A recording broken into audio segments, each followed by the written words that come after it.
Hello, everybody. My name is Ian Kirkpatrick. I'm an author, idiot, and launch streamer, and today we're going to be doing a book review of My Dark Vanessa by Kate Elizabeth Russell.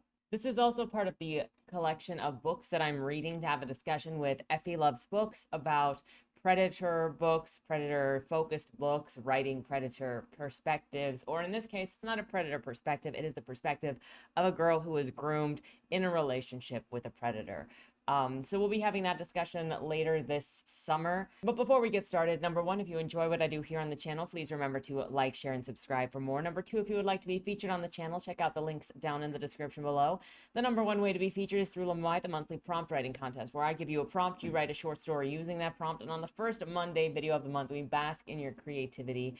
The second way to be featured is if you are an indie author and you have a book out or a book that is coming out. If you submit your first chapter and your cover to that, the first chapter will be read here on the channel to hopefully help more readers find your work. The third thing is if you would like to check out any of my books, they're available at any of your favorite places to get books, including the local library upon request. My next book, Bodymore Zero, is coming out in October. It features these fine gentlemen as the main characters, so get ready for that. ARC copies are going to be going out sometime in the summer, so keep an eye out for that as well. And with that said, let's get into it. A couple of things before we get started. Number one, this is one of those books that when I wasn't reading it, when I had closed it and I was still going through it, it was one that I was still thinking about when it was closed. The second thing is there's an interesting comparison here to be had between this book and Tampa, where in Tampa, the author specifically said that she didn't want to get into the background of Celeste because she didn't want anybody sympathizing with them. And she wanted to make them an entire monster so that nobody would sympathize, nobody would humanize that person, and then ask, well, why did they do this? Meanwhile, this book did the same thing where you never got into Mr. Strain's background, which also makes sense because what kid is generally thinking about what their teacher's background is, as in like childhood or family? I don't think they generally do, but feel free to correct me if I'm wrong. At the very least, this book kind of sets that up because there's a moment when Vanessa's like, whoa, I didn't even know the teachers could swear. That basically makes him like a real person. I never thought of a teacher as a real person before. So there's that. And this book didn't have to go out of its way to make Mr. Strain as disgusting as possible in the most overt way possible, because it more realistically did cover what grooming looks like. At least that's my opinion on this book. I'm actually very excited to bring this book to you guys today for discussion because I really enjoyed this book and I think that it was a very well written book. I still have a couple of critique notes with it, but we'll get to those a little bit later. With all that said, let's jump into the story. We start out in 2017. Vanessa is around 32, and we open with her getting ready for work, looking at a social media post that somebody else put up. She's watching the numbers of comments and shares and likes go up just on this post, and she tries to contact some person named Strain on her way out, but he doesn't respond to her phone call. So she continues to work while saying, he made this mess, not me, it's not my problem. She gets to work, and between jobs she keeps checking updates on that Facebook post, watching the numbers. Eventually Jacob Strain calls, and it turns out that this man was her teacher. Someone had come forward accusing him of inappropriately interacting with one of his students. That's what the Facebook post actually is that Vanessa is watching.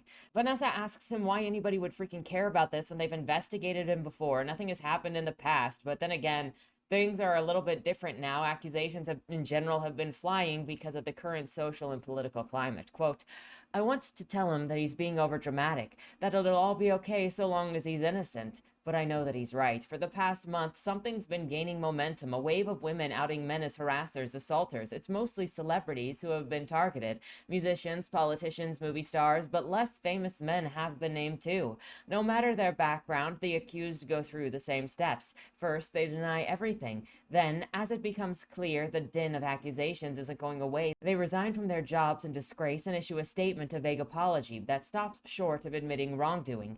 Then the final step, they go silent and disappear. It's been surreal to watch it play out day after day, these men falling so easily. It should be okay, I say. Everything she wrote is a lie. She says that she believes him and it's going to be fine, and he says that's all he needed to hear and then hangs up. Vanessa checks on the Facebook post again that's outing the teacher. More likes, more comments, more shares, more support for this girl. Backstory time. Quote, when Strain and I met, I was 15 and he was 42, a near perfect 30 years between us. That's how I described the difference back then. perfect. I loved the math of it. 3 times my age, how easy it was to imagine 3 of me fitting inside of him. One of me curled around his brain, another around his heart, and the third turned to liquid and sliding through his veins. So initially, when I read this part, I was like, she is obviously obsessed. You know, you can be into a teacher, you can have a crush without being obsessed. But what we're going to learn here is that Vanessa's identity is entirely wrapped around Mr. Strain. It is she and Mr. Strain is a part of her, and she is a part of Mr. Strain. Pretty much her entire identity is connected to Mr. Strain. And so the fact that she sees herself as being inside of his body, as parts of his heart and his brain and his veins, says a lot more about the level of obsession, the level of integration that she has with him as a part of her identity. But that's also just part because Vanessa is also an obsessive person. She got a bit obsessive about her friend. She talks about being hyper focused and able to memorize things about her friend's boyfriend or her ex-friend's boyfriend, and that she's kind of weird for it. So we're going to learn that Vanessa's a little bit obsessive when it comes to details and people and also her identity. After the introduction, Vanessa quickly segues into how this all started, really, and Strain was different. Quote, at Browick, he said teacher-student romances were known to happen from time to time, but he'd never had one because before me, he'd never had the desire. I was the first student who put the thought in his head. There was something about me that made it worth the risk. I had an allure that drew him in. It wasn't about how young I was, not for him. Above everything else, he loved my mind. He said I had genius-level emotional intelligence and that I wrote like a prodigy, that he could talk to me, confide in me. Lurking deep within me, he said, was a dark romanticism, the same kind that he saw within himself. No one had ever understood that part of him until I came along. It's just my luck, he said, that when I finally find my soulmate, she's 15 years old. If you want to talk about luck, I countered, try being 15 and having your soulmate be some old guy. He checked my face after I said this to make sure that I was joking. Of course I was. I wanted nothing to do with boys my own age. Their dandruff and acne, how cruel they could be, cutting girls into features, rating their body parts on a scale of 1 to 10. I wasn't made for them. I loved Strain's middle-aged caution, his slow courtship. He compared my hair to the color of maple leaves, slipped poetry into my hands. Emily, Edna, Sylvia. He made me see myself as he did, a girl with the power to rise, with red hair and eat him like air. He loved me so much that sometimes after I left his class, he lowered himself into my chair and rested his head against the seminar table, trying to breathe in what was left of me. All of that happened before we even kissed. He was careful with me. He tried so hard to be good. Now, something about this, it throws you off anyway because it's somebody sniffing the place where you have been before, and you're like, that's a little bit obsessive, that's a little bit creepy. But then we got a moment later where her mom basically does the same thing, and you're like, is this just what people in Maine are like? Also, this passage brings attention to the vibe that this teacher made this girl feel special, made her feel like she belonged somewhere when she didn't feel like she belonged anywhere. And that's also a constant thing that we've seen with some of the ALA banned books, is that this idea that, oh, you're somebody that doesn't fit in. You're a special, different kind of person. But if you join us, then you can feel like you belong because you do belong with us. You are above the rest of them. You are a special person. And that's one of the ways that grooming works. And it's a boundary that a kid might not understand. There's one thing to like tell a kid that they are special, to try to lead them into, you know, the accolades or the learning. It's another thing to take it to another level where it crosses a boundary. And that's a boundary that a kid might not understand. Vanessa then states that things are over with Strain, but maybe not really. Quote, I assume that I'll be the one he turns to in 10 to 15 years, whenever his body begins to break down. That seems the likely ending for this love story, me dropping everything and doing anything, devoted as a dog as he takes and takes and takes. So part of that also shows this devotion that she said devoted like a dog, but part of that shows the devotion that is almost like a marriage, but it's not a marriage. They've been going on together since she was 15 years old, and she's now 32, and they've been off and on again for the last while, we'll see.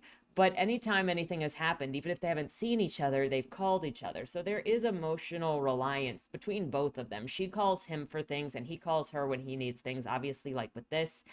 That statement right there shows some level of devotion that is very similar to a marriage, where in somebody's old age, your spouse is going to possibly take care of you if they are still able-bodied. That shows just how much connection she has with him, even in her mixed up, complicated feelings of feeling like she was abused, thinking that she was abused, being disturbed, but it's so much of her personality, it's so much of her life, it's so much of who she is that she can't see herself apart from him.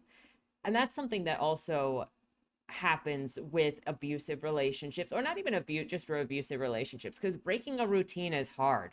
Even when you're like, well, this is just what I'm used to and I can't see myself without this, I can't see a future without this. That's one of the reasons why it is so hard to break away from anything that is abusive or unhealthy, because you can't imagine yourself without it. And think about this going on for what, 17 years basically, and this being your entire personality, or a huge part of your personality, where you feel like the person is in your veins. You can't see a future without that person. They're that much of a big deal to you. Even knowing the negative feelings that you've had, you've also got the positive feelings.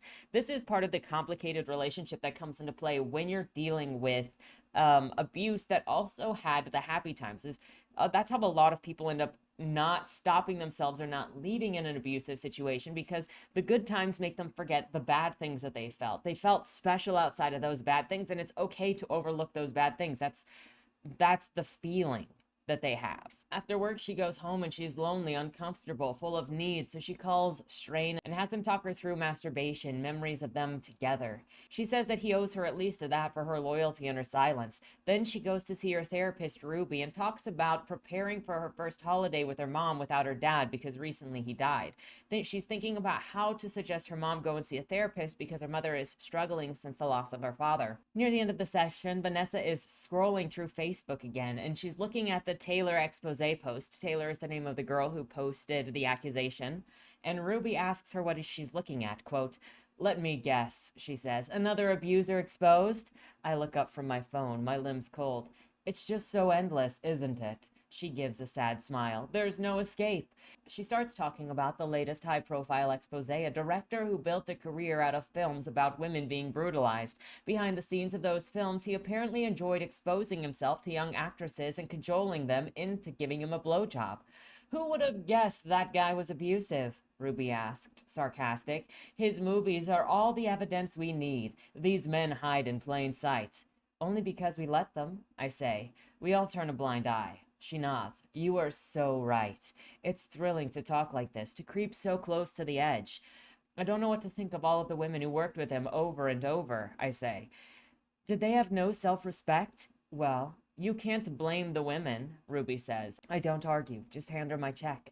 At home, Vanessa gets stoned and passes out. She wakes up to a message from her mom thinking about her, and she wonders if her mom is messaging her now because she saw the news about the teacher and figured out what was going on. Apparently, her mom likes to argue with conservative trolls on Facebook, which, guys, arguing with trolls of any color online is just a waste of time. Switching back now to the year 2000, she's 14 or 15 years old, and she's starting her sophomore year, being dropped off at her new boarding school by her mom. She fortunately convinced her family to let her go to this boarding school for two reasons. One, she used Columbine as an example of something that would never happen at a private boarding school. And two, she said she liked the social fabric that comes with boarding schools because it's easier to make friends. You're just engulfed in that. And she recently broke up with her friend Jenny and has been moping around all summer, just sitting in a hammock listening to Fiona Apple. Fiona Apple is a constant throughout this book. And so her mom is like, "Okay, if you'll go and make friends, you've just been moping. I want you to make friends. Please make friends. Please get over this friendship breakup." And so she also did a presentation to convince her parents to let her go to this private school, and they did agree. Now, with her mom dropping her off, she is begging her to make friends this year. Vanessa is being moody, but her mom is still encouraging despite that. When it comes to boarding rooms, she's got the one rare person room in the dorm lottery, and her mom encourages her to make friends, not just with one person, but with multiple people, because it's not healthy to spend all of your time with just one person and to wrap your entire identity into just one person. But Vanessa is just, she's a little obsessive. At this point, it's clearly a personality week. Her mother asks if Jenny is still dating a certain boy named Tom, and Vanessa pretends that she doesn't know. Once she's unpacked, Mom encourages Vanessa again to make more friends, hugs her, and leaves. Then Vanessa's laying in bed thinking about Jenny as she thinks about the musicians she pretended to know to become friends with Jenny, and now she knows those musicians for real. Back when she first met Jenny, she thought that Jenny was just the coolest, and she personally did not want to appear uncool and to lose that chance to become friends with Jenny. But now, as she's looking through her journal, her diary of when she met Jenny, and she's got a page that says Jenny is so cool. I hope that we can become friends. She gets really embarrassed and she rips out the page and tosses it away. The doormaster has the girls make signs for their doors together and gives them all rape whistles. The lady says that these aren't rape whistles, these are safety whistles, and the girls are like, well, are the boys getting them? And then someone else is like, why would the boys get some of these? And they laugh. We then skip to lunch the next day, and Vanessa's looking around while talking about how obsessive she is, even to the point where she was able to memorize her friend's boyfriend's shirt rotation even before she knew that they were dating. Quote, "It's both creepy and out of my control, this ability that I have to notice so much about other people when I'm positive no one notices anything at all about me." She's then at the first morning assembly where the kids are going to be welcomed, and she lays her eyes on Mr. Strain. Quote, "Then across the stage strides Mr. Strain, head of the English department, a teacher I recognize but have never spoken to. He has wavy black hair and a black beard, glasses that reflect a glare so that you can't see his eyes. But the first thing that I notice about him, the first thing anyone must notice, is his size. He's not fat but big, broad, and so tall that his shoulders hunch as though his body wants to apologize for taking up so much space. Standing at the podium, he has to tip the mic up as far as it'll go. As he starts to speak, the sun glinting off his glasses, I reach into my backpack and check my schedule. There, my last class of the day, Honors American Lit with Mr. Strain. This morning I see young people on the cusp of great things." His words boom from the speakers, everything pronounced so clearly. It's almost uncomfortable to hear. Long vowels, hard consonants, like being lulled to sleep, only to be jerked awake. What he says boils down to the same cliched stuff. Reach for the stars. Who cares if you fall short? Maybe you'll land on the moon. But he's a good speaker and somehow makes it seem more profound. "This academic year resolves never to stop striving to be your best possible selves," he says. "Challenge yourselves to make Browick a better place. Leave your mark." He reaches then into his back pocket, pulls out a red bandana, and uses it to wipe his forehead, revealing a dark sweat stain seeping from his armpit. "I've been a teacher at Browick for 13 years, he says. "And in those 13 years, I've witnessed countless acts of courage from students at this school." I shift in my seat, aware of my own sweat on the backs of my knees and in the crooks of my elbow, and try to imagine what he means by acts of courage. I appreciate that this book didn't just try to make him like a 20-something hottie, but made him just sort of a regular older teacher, though he is a very large person, obviously. He's like 6'4" and was 240 pounds, 280 pounds in 1991, so 9 years ago. So he's just a big guy, but he's not typically what is fantasized about for a student-teacher relationship in books. She goes to her classes for the day and is struggling with them. They're all advanced classes, and she thinks that she's a failure and wonders why she's even here. Then it's time for lit class with Mr. Strain. During introductions, Mr. Strain makes an innocuous connection. Quote, "When it's my turn to introduce myself, I say, 'My name's Vanessa Y, and I'm not really from anywhere.' Mr. Strain sits back in his chair. 'Vanessa Y, not really from anywhere.' I laugh out of nerves from hearing how stupid my words sound when repeated back to me. I mean, it's a place, but not really a town. It doesn't have a name. They just call it Township 29. "Here in Maine? Out on that Down East Highway?" he asks. "I know exactly where it is. There's a lake out that way that has a lovely name. Whale something." I blink in surprise. Whale's Back Lake. We live right on it. We're the only year-round house. As I speak, an odd pang hits my heart. I hardly ever feel homesick at Browick, but maybe that's because no one ever knows where I'm from. "No kidding." Mr. Strain thinks for a moment. "Do you get lonely out there?" For a moment, I'm dumbstruck. The question slices a painless cut, shockingly clean. Even though lonely isn't a word I'd ever use to describe how it feels living out there deep in the woods, hearing Mr. Strain say it now makes me think that it must be true, probably always has been true, and suddenly I'm embarrassed, imagining that loneliness plastered all over my face, obvious enough that a teacher only needs one look to know that I'm a lonely person. I manage to say, "I guess sometimes," but Mr. Strain has already moved on, asking Greg Akers what it was like to move from Chicago to the foothills of western Maine. Again, not to harken back over to Tampa, but the book was also such a relief.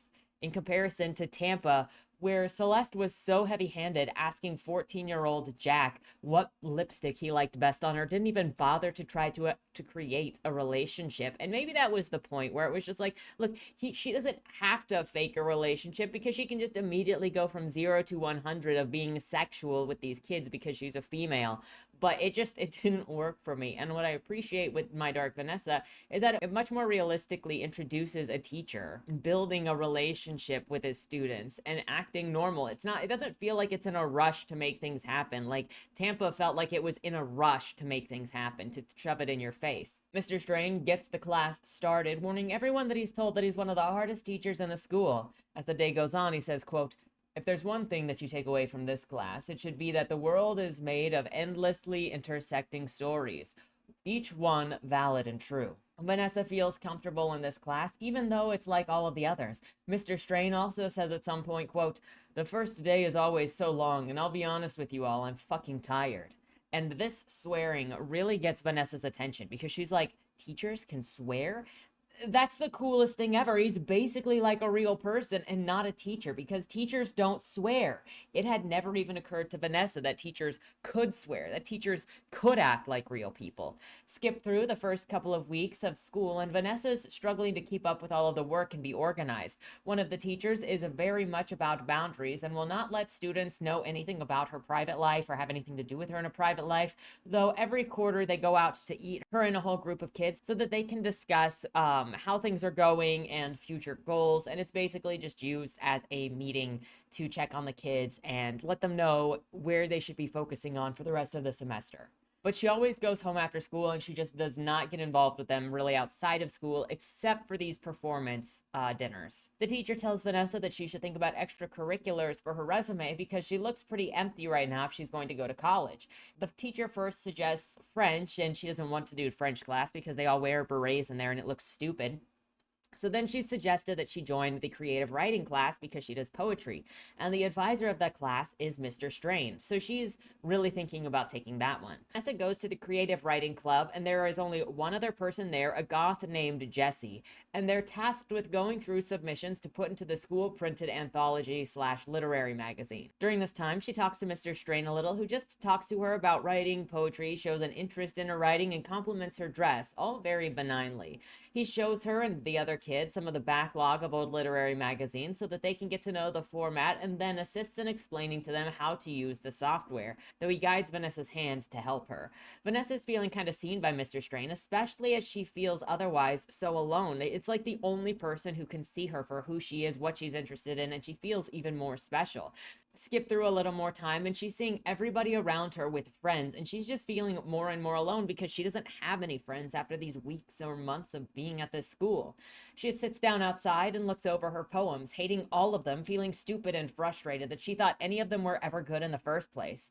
Mr. Strain sees her sitting down in the quad all by herself and sits down, keeping a modest space between them, and talking to her, asking her about her work, the notebook that she's got in her hands, until she's willing to give it to him so that he can read over some of her poetry. He compliments it as he reads it, and she feels special all over again. Also, I want to mention this in particular for building relationships with someone. Not that it's skibby specifically to compliment somebody's work, but just how special it is when somebody reads your work and gives you a compliment, especially when you're either a new writer, you haven't had your work out there before, or it's one of your first comments ever in response to your work. It feels so special, and there's this certain thing that can drastically increase the feelings that somebody has for you when they acknowledge your work. Another way that kind of increases that relationship without even trying, another thing that often increases the relationship or the feelings with another person is often just saying their name, because you're showing that person that you see them, that you know them by name. And that, especially when somebody feels like nobody knows who they are, that they're just a bag in the wind, saying their name lets them know that they exist, that people see them, that you know who they are. And that'll generally make a hopeless or lonely person feel more seen. But another way that also builds relationships, whether you're trying to or not, is sharing something very emotionally deep or personal. And that includes writing. Many writers, especially those who haven't published yet, put a lot of value and stock in what their friends or families or anybody thinks at all into their writing.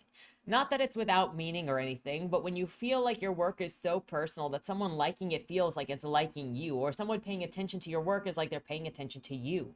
And so many people put such a heavy emphasis into needing family or friends to read their work and implicitly enjoy that work in order to feel loved. So it wouldn't be hard for someone to catch feelings for someone else for the first person that actually recognizes their work.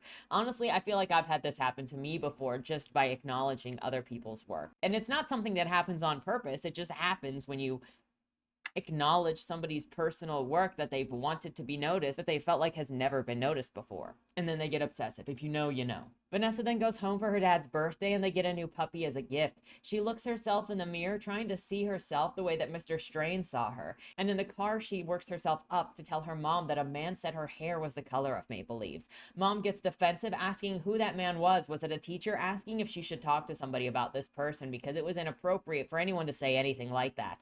She asks who it was who said that, and Vanessa lies without hesitation, saying that it was Mr. Sheldon and not Mr. Strain. Mom sounds like she's going to do something. She's worried about Vanessa, and Vanessa's like, Mom, it's not a big deal. I'm not alone. I'm not lonely. You don't need to give me such a hard time about all of this. I'm working on it. I'm working on myself. It's going to be fine. And maybe I like being alone sometimes. Maybe it's just where I want to be.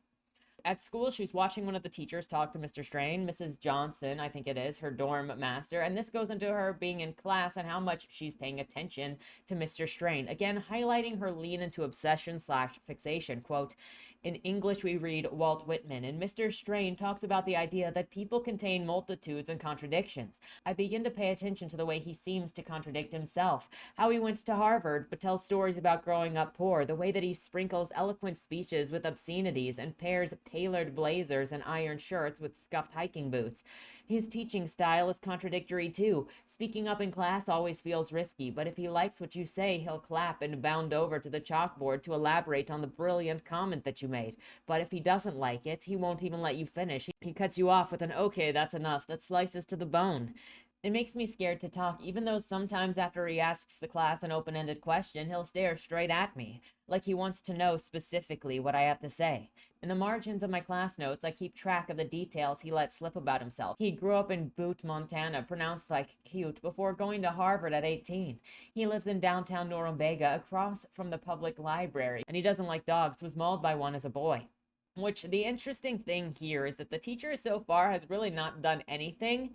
And even if she says, well, he looks at me when I'm in class, you're generally going to notice when you're fixated on somebody, if they're looking at you or if you think they're looking at you, you're going to become obsessive, whether they're paying you extra attention or not. And then you're going to read into what those people do. Again, I've had this situation of people reading into what I'm doing from any bit of attention given, and it being taken to an extreme of certain people making up experiences or making up a relationship that we do not have because of the obsession that was put into the attention that was given. It's so easy to trick yourself into thinking that you have gotten more attention than you've actually gotten. And so, for example, I had somebody who got fixated on me because I read their story for the Fresh Meat feature. And that was along with like 80 plus other people that I read the feature for. But this person started to form a relationship between us, even when I didn't respond to anything that he said, which got into an obsessive level. So you might look at this and be like, oh, this teacher is super skeevy.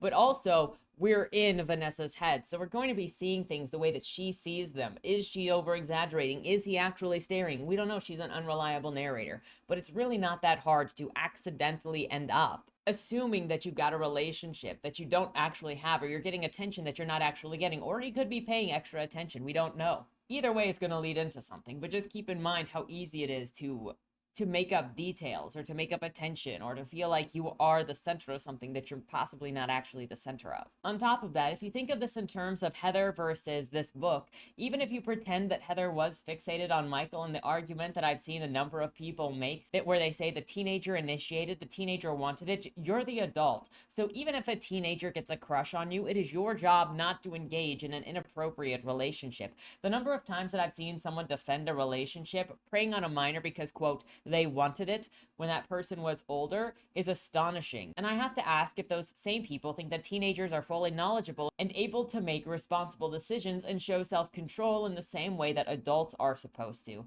It seems like a lot of people like to harken back to historical periods that they don't really know a lot about to justify modern abuses. And that includes stuff like, oh, 6-year-olds should go work in the coal mines. So we're supposed to not try to create a better future for kids. We're not supposed to try to create a better future for the next generation. Is that what I'm hearing now? That we're supposed to look back at previous abuses, at previous status quo, and be like, well, that's fine today. That's what I wonder about some people. Anyway, all that's an aside. In the writing club, Mr. Strain asks Vanessa if she's ever read Sylvia Plath before. Quote, she's a bit overdone, Mr. Strain says, but young women love her. I don't know what he means by overdone, but don't want to ask. I flip through the book, flashes of poems, and stop on the bookmark page. The title, Lazy Lazarus, is capitalized in bold. Why is this one marked? I ask. Let me show you. Mr. Strain comes up beside me, turns a page, standing so close to him it feels like being swallowed. My head doesn't reach his shoulders. Here. He points to a line. Out of the ash I rise with my red hair, and I eat men like air. He says, that reminded me of you. Then he reaches behind me and tugs on my ponytail. I stare at the book as though I'm studying the poem. But the stanzas blur to black smears on the yellow page. I don't know what I'm supposed to do in response. It feels like I should laugh, and I wonder if this is flirting, but I can't. Flirting is supposed to be fun, and this is too heavy for fun. In a quiet voice, Mr. Strain asks, is it okay if it reminded me of you? I lick my lips, lift my shoulders. Sure? Because the last thing I want is to overstep. Overstep. I'm not sure what he means by that either, but the way he gazes down at me stops me from asking any questions. He suddenly seems both embarrassed and hopeful, like if I told him that this won't be okay, he might start to cry. So I smile, shake my head. You're not. He exhales. Good, he says, moving away from me. Back to his desk. Give it a read and let me know what you think. Maybe you'll be inspired to write a poem or two. Vanessa takes the book and reads it on her own.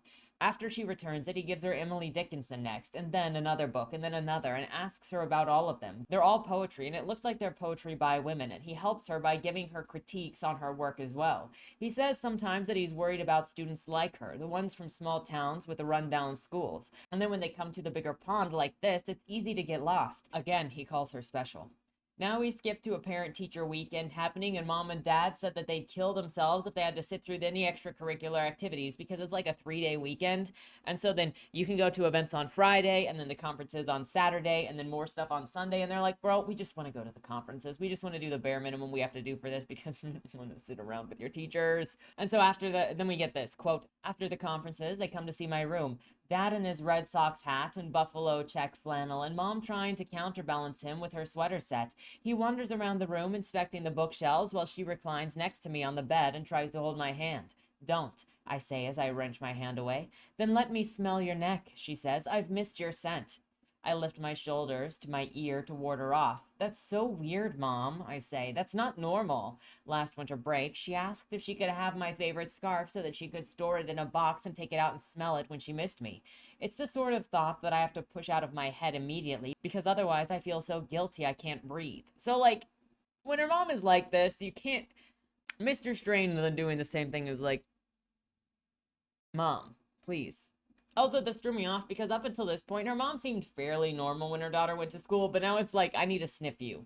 I don't know. It didn't feel necessary, and it just felt like one of those weird moments. Mom mentions that Mr. Strain was an interesting guy who complimented an essay that Vanessa wrote while saying that the politics teacher, Mr. Sheldon, was a jerk. The politics teacher is the one that Vanessa said complimented her hair when her mom kind of pressed her for a name. Another weird thing in this scene is that while mom is obviously overly attached, she's also rushing to get out of here and asks if they can skip having dinner together so that they can go home. So you'd think that her mom is so weepy and so cryy that she wants to smell her daughter. She wouldn't be in a rush to get out of here, but this scene rushes to end with mom and dad being like, can we just not go to dinner with you? And then they leave. Vanessa mumbles her disappointed approval, and then they exit, and she tries not to get annoyed as mom is crying as she leaves. Again, why are they rushing out when it doesn't seem like they need to? It didn't really change anything in the story. It just kind of messed with the characterization of Vanessa's parents, so I didn't really get it. They could have just gone to dinner and then left, and then mom could have been crying when they left again, and it it really wouldn't have changed anything, but it would have been more consistent with what it seems like mom trying to care. In the lit class the next day, Mr. Strain comments on everyone's Whitman thesis, saying work on it, start over, or perfect. He goes around saying, hey, tell me what your paper's about, and I'm going to tell you in class, kind of embarrass you by going, your idea is garbage. Your idea needs some work, but you could start there. And perfect. Obviously, Vanessa is told that hers is perfect. And then as everyone is working on their papers, Mr. Strain calls her to the front of the room to talk to her about a poem that she gave him. Here, he's reading it and pauses to ask her if she was trying to be sexy. Here is a good section for him to be testing boundaries. Someone seeing if he can trust her and then move forward with what he's planning or what he feels like. This is a good section showing him testing boundaries to see if he can push things a little further, to see how she'll respond. And this is, again, how grooming works. Every single one of these is just testing a boundary to see how she will respond, to see if he can push it just a little bit more. Quote, pointing his pen at the page, Mr. Strain whispers, Nessa, I have to ask you, did you mean to sound sexy here? My eyes dart to the lines he's pointing at. Violet-bellied and mild, she stirs in her sleep, kicking back blankets with chipped polished toes, yawning wide to let him peer inside of her. The question makes me split off from myself, like my body stays beside his while my brain retreats to the seminar table. No one has ever called me sexy before, and only my parents call me Nessa. I wonder if they called me that during the conference. Maybe Mr. Strain noted the nickname and tucked it away for himself. Did I mean to sound sexy? I don't know. He backs away from me, a tiny movement, but one that I feel, and he says, I don't mean to embarrass you. This, I realize, is a test. He wants to see my reaction to being called sexy. An embarrassment means that I failed, so I shake my head. I'm not embarrassed. He reads on, writes an exclamation point next to another line, and whispers, more to himself than to me. Oh, that is lovely. Somewhere down the hallway, a door slams. At a seminar table, Greg Akers cracks his knuckles one at a time, and Jenny drags her eraser back and forth over the thesis statement she just can't get right. My eyes drift to the window and spot something red. Squinting, I see a balloon, its string caught on a bare branch of a maple tree. It floats in the breeze, knocking against leaves and bark. I stare at it for what feels like a long time, so focused that I can't even blink. Then Mr. Strain's knee touches my bare thigh, right below the hemline of my skirt. With his eyes still on the poem and the tip of the pen following the lines, his knee nestles against me. I freeze, possum dead. At the seminar table, 9 heads bow in concentration. Out the window, a red balloon hangs limp in a tree limb. At first, I assume he doesn't realize, that he thinks that my leg is the desk or the side of the chair. I wait for him to recognize what he's done, to see where his knee has drifted and whisper a quick sorry and shift away. But his knee stays pressed to me. When I try to be polite and inch away, he moves with me. I think we're very similar, Nessa, he whispers. I can tell that from the way that you write that you're a dark romantic like me. You like dark things. Shielded by the desk, he reaches down and pats my knee gently. Gingerly, the way that you pet a dog before you're sure it won't turn mean and bite you.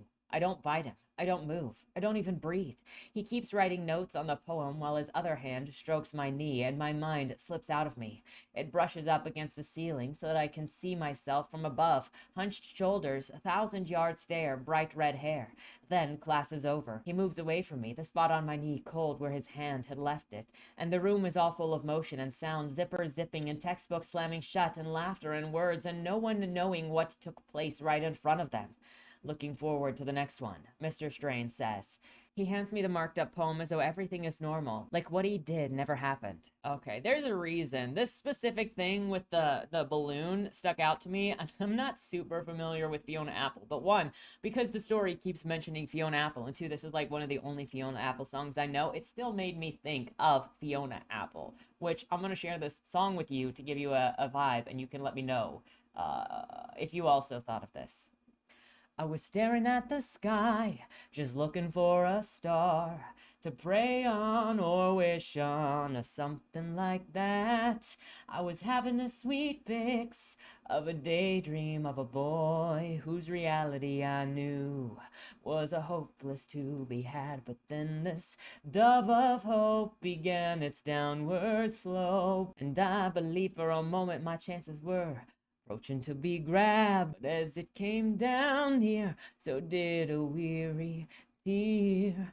I thought it was a bird, but it was just a paper bag. After that, we return to Vanessa in 2017. She's 32 years old. Vanessa's ex-boyfriend, Ira, contacts her to meet with her over a beer or something. She bides her time responding to him, trying not to look desperate or fixated when she does finally respond and agrees to meet with him. While getting a beer, he asks if she saw that Facebook post made by Taylor Birch that was about Mr. Strain and seems to be checking on her, since what happened to Taylor is also what happened to Vanessa, or he knows something about the past with Vanessa and Mr. Strain. But Vanessa rejects all of it. It turns out that Ira broke up with Vanessa because she refused to seek therapy for being in a relationship or being abused as a kid.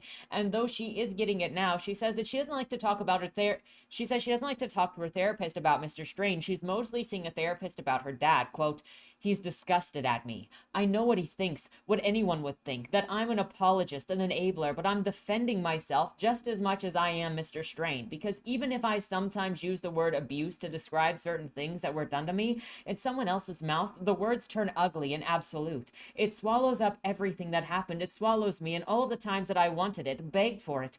Like the laws that flatten all sex I had with Strain before I turned 18 into legal rape. Are we supposed to believe that birthday is magic? It's as arbitrary a marker as any. Doesn't it make sense that some girls are ready sooner?" Ira says these past few weeks he's been thinking about her more because of the stuff all over the news and he's been worried about her. She says that she's fine and she's not thinking about it. She's pretty disassociated in this scene and he's losing his temper because she's not really addressing him about it. She doesn't want to talk to him about this. She obviously doesn't talk to really anybody about this stuff and he's just kind of trying to force it, which you really generally shouldn't do, especially as an ex-boyfriend. Like, if you're an ex-boyfriend, you're really not that meaningful.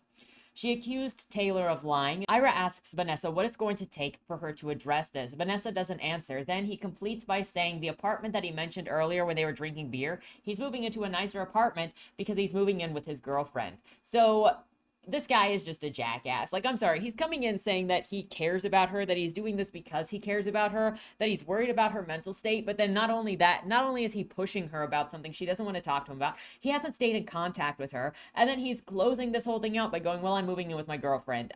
So why do you even need to bring that up? She doesn't need to know. Now you're just being a dick before walking off after bugging her about this thing that is also none of your business if you're not even dating. This guy says he wants to care about her emotional state, then throws this in her face when she doesn't perform the way that he wants her to perform. Quite an entitlement to her emotional state, and no wonder she's not going to tell you anything or be vulnerable with you, because you make it obvious that it's a liability to be vulnerable with you.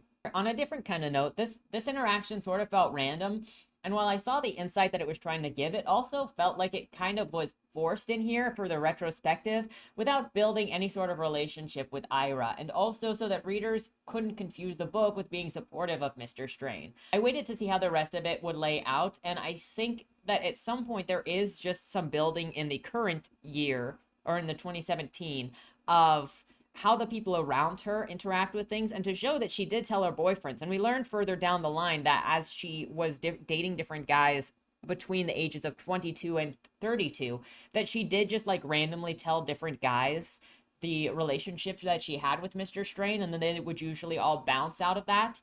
But it feels so weird for Ira to just show up to bug her about this, and then to kind of, it almost feels like taunting her about it because she is not doing anything about it. And that also, I think, shows some level of not the immaturity, but the emotional bluntedness that other people have when it comes to your traumas and trying to force you into dealing with them in a way that they think that you should deal with them when you're probably not ready to deal with them yet if you haven't dealt with them. You can't force somebody into dealing with something or looking at something in a way they're not ready to. But you're also, if you're an ex-boyfriend, you're not that important. So what do you think that you're going to do other than issue this? She is also very vulnerable in general because she kind of just picks up with random guys. She sleeps with random guys. She's gonna call a divorcee later. She hooks up with random guys, and that almost feels like the same thing that Ira was, because she just goes down her list of guys when she needs somebody that's not Mr. Strain to make up for Mr. Strain, and And Ira just fits into that. He's not anybody. At home, Vanessa's woken up by a phone call from Mr. Strain saying that they're probably gonna let him go because the fake story Taylor came up with is just there's nothing behind it. He asks if he can come and see her because he's in town, and she panics because her house is a mess and she's sure that he'll lecture her about the mess. He always lectured her about the mess, so she invites him to a coffee shop instead. She meets him at the coffee shop and they're both getting teary at seeing each other. She says that it's strange, saying that he looks so much older now than 5 years ago, the last time that she saw him in person. He says he wanted to check on her, but also asks if she had any blog posts up. He's looking for evidence against himself on the internet that might be used against him to prove Taylor's thing, and she says that it was taken down a long time ago. She says she's not worried about Taylor's blog doing anything to Mr. Strain, because if anything was going to be done to him, it would have been done by now, and there's just, every time they investigate him, there's nothing to go off. Then he asks her to a meal and she says no, and then she immediately feels like she's failed Mr. Strain's test because of everything that follows. She invites him to spend the night at her place and he says no, and she recounts when they first met 5 years ago to try and reenact their first time. He says that it's okay and they'll visit another time. He asks how long she's been at the hotel job, says that she should be happy. She used to love writing, and had she done any of it recently, gosh, it's such a waste that you don't write, Vanessa. She used to love it, and she says, sorry, I'm such a disappointment. He discourages her from beating herself up, and they kiss and say goodbye, and she says, quote, him kissing me used to be fodder for rumors that spread like wildfire. Now, when we touch each other, the world doesn't even notice. I know that there should be freedom in that, but to me it only feels like loss. Then she goes home, looks at the last message that Taylor sent her before the Facebook thing was posted, saying that she should share her experience, and then she goes to Taylor's Facebook page to look through her photos. And then she looks at an old photo of herself, finding one from when she was 17. She sends some of those pictures to Mr. Strain and thinks, quote, there's a chance that he would wake up in the middle of the night, half asleep, check his phone, only to find my teenage self a digital ghost. Don't forget her. Sometimes it feels like that's all that I'm doing every time I reach out, trying to haunt, to drag him back in time, asking him to tell me again what happened, make me understand it once and for all, because I'm still stuck here. I can't move on.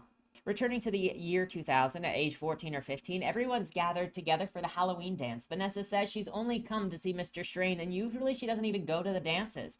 She says nothing's happened since the day that he touched her leg and read her poems weeks ago, and she's desperate for anything to happen, something to happen. So she came, and she's hoping that the blurred lines of a night dance will sort of help something happen, because she wants something to happen. Quote, so I'm impatient, maybe even desperate. I want something to happen, and that seems more likely at an event like this where boundaries are temporarily blurred, students and teachers thrust together in a dimly lit room. I don't really care what that something else might be. Another touch, a compliment. It doesn't matter so long as it tells me what he wants, what this is, if it's anything at all. Jenny and her boyfriend Tom are fighting on the dance floor. Mr. Strain sneaks out the back doors for a cigarette, and she follows him out. When he sees her, he calls her over, and you get this little interaction. Quote, don't smoke, Mr. Strain says. It's a nasty habit. He exhales, and the cigarette smell fills my head. We're standing about 5 feet apart. It feels so dangerous. It's strange to think that we've been closer plenty of times before. But it must feel good, I say. Otherwise, why do it? He laughs, takes another drag. I guess you're right. Looking me over, he notices my costume for the first time. Whoa, look at you, little pussycat. I laugh from the shock of hearing him say that word, even if he isn't using it in a sex way. But he doesn't laugh. He only stares at me, the cigarette smoking in his hand. You know what I like to do right now? He asks. His words flow together more than usual, and he sways as he points his cigarette at me. I'd like to find you a big bed, tuck you in, and kiss you goodnight. Then another teacher, Mrs. Thompson, the person that is Vanessa's dorm master, comes out and calls Mr. Strain back inside. He leaves without putting his cigarette out properly. Eventually, Vanessa goes inside again, and she drinks a little bit of alcohol that some of the others have snuck in, and she's mad at Mrs. Thompson for interrupting her and Mr. Strain, because she is sure that something would have happened between the two of them if they hadn't been interrupted. Then on the way back to her dorm, she stops at Mrs. Thompson's door and writes bitch on the marker board on her door. She's caught, asked about it, apologizes, and then later, since she feels bad about it, she offers to walk Mrs. Thompson's dog. While walking, she finds her way to Mr. Strain's house, knowing that he lives across from the public library, and she hopes that she's going to run into him, but she doesn't. Quote, I imagine myself passing by as he happened to be outside. He would see me and call me over, ask why I was walking Miss Thompson's dog. He would talk a bit, standing on the strip of lawn, and then he'd invite me inside. There, the fantasy fizzles out, because what we would do after that depends on what he wants, and I have no idea what he wants. But he isn't outside, and it doesn't look like he's inside either. The windows are dark, no car in the driveway. He's somewhere else, living a life that I know infuriatingly little about. She sits across the street outside from his house and sort of waits around to see him come home, but when he does come home, she just watches him come out of his car and then go inside and doesn't say anything. On Monday, Vanessa approaches Mr. Strain and tells him that she knows where he lives. She watched him put away groceries. He asks why she didn't say hi, and she gets mad and runs off while thinking, quote, "Once I'm in my room, the anger disappears, and all that's left is a dull ache, desire for meaning that I've had for weeks now. He said that he wanted to kiss me. He touched me. Every interaction between us is tinged now with something potentially ruinous, and it isn't fair for him to pretend otherwise." This is one of the things that also bothered me. Again, there's this level of self-awareness in the word ruinous that I don't know if she would have at 15. Like, I get the forbidden aspect, and I think that what would have been better here is to say the forbidden aspect instead of a ruinous aspect, because I don't know if she is aware yet of the ruinous nature of the possible relationship. She's just sort of pursuing it. So putting ruinous here leads to a level of self-awareness that I don't think Vanessa has yet. And maybe it's because of stuff like Heather specifically, where Heather fetishized the situation as being tragic and the character being a tragic love story of sorts, that I don't really like this kind of self-awareness, but it's just that the word ruinous threw me off here.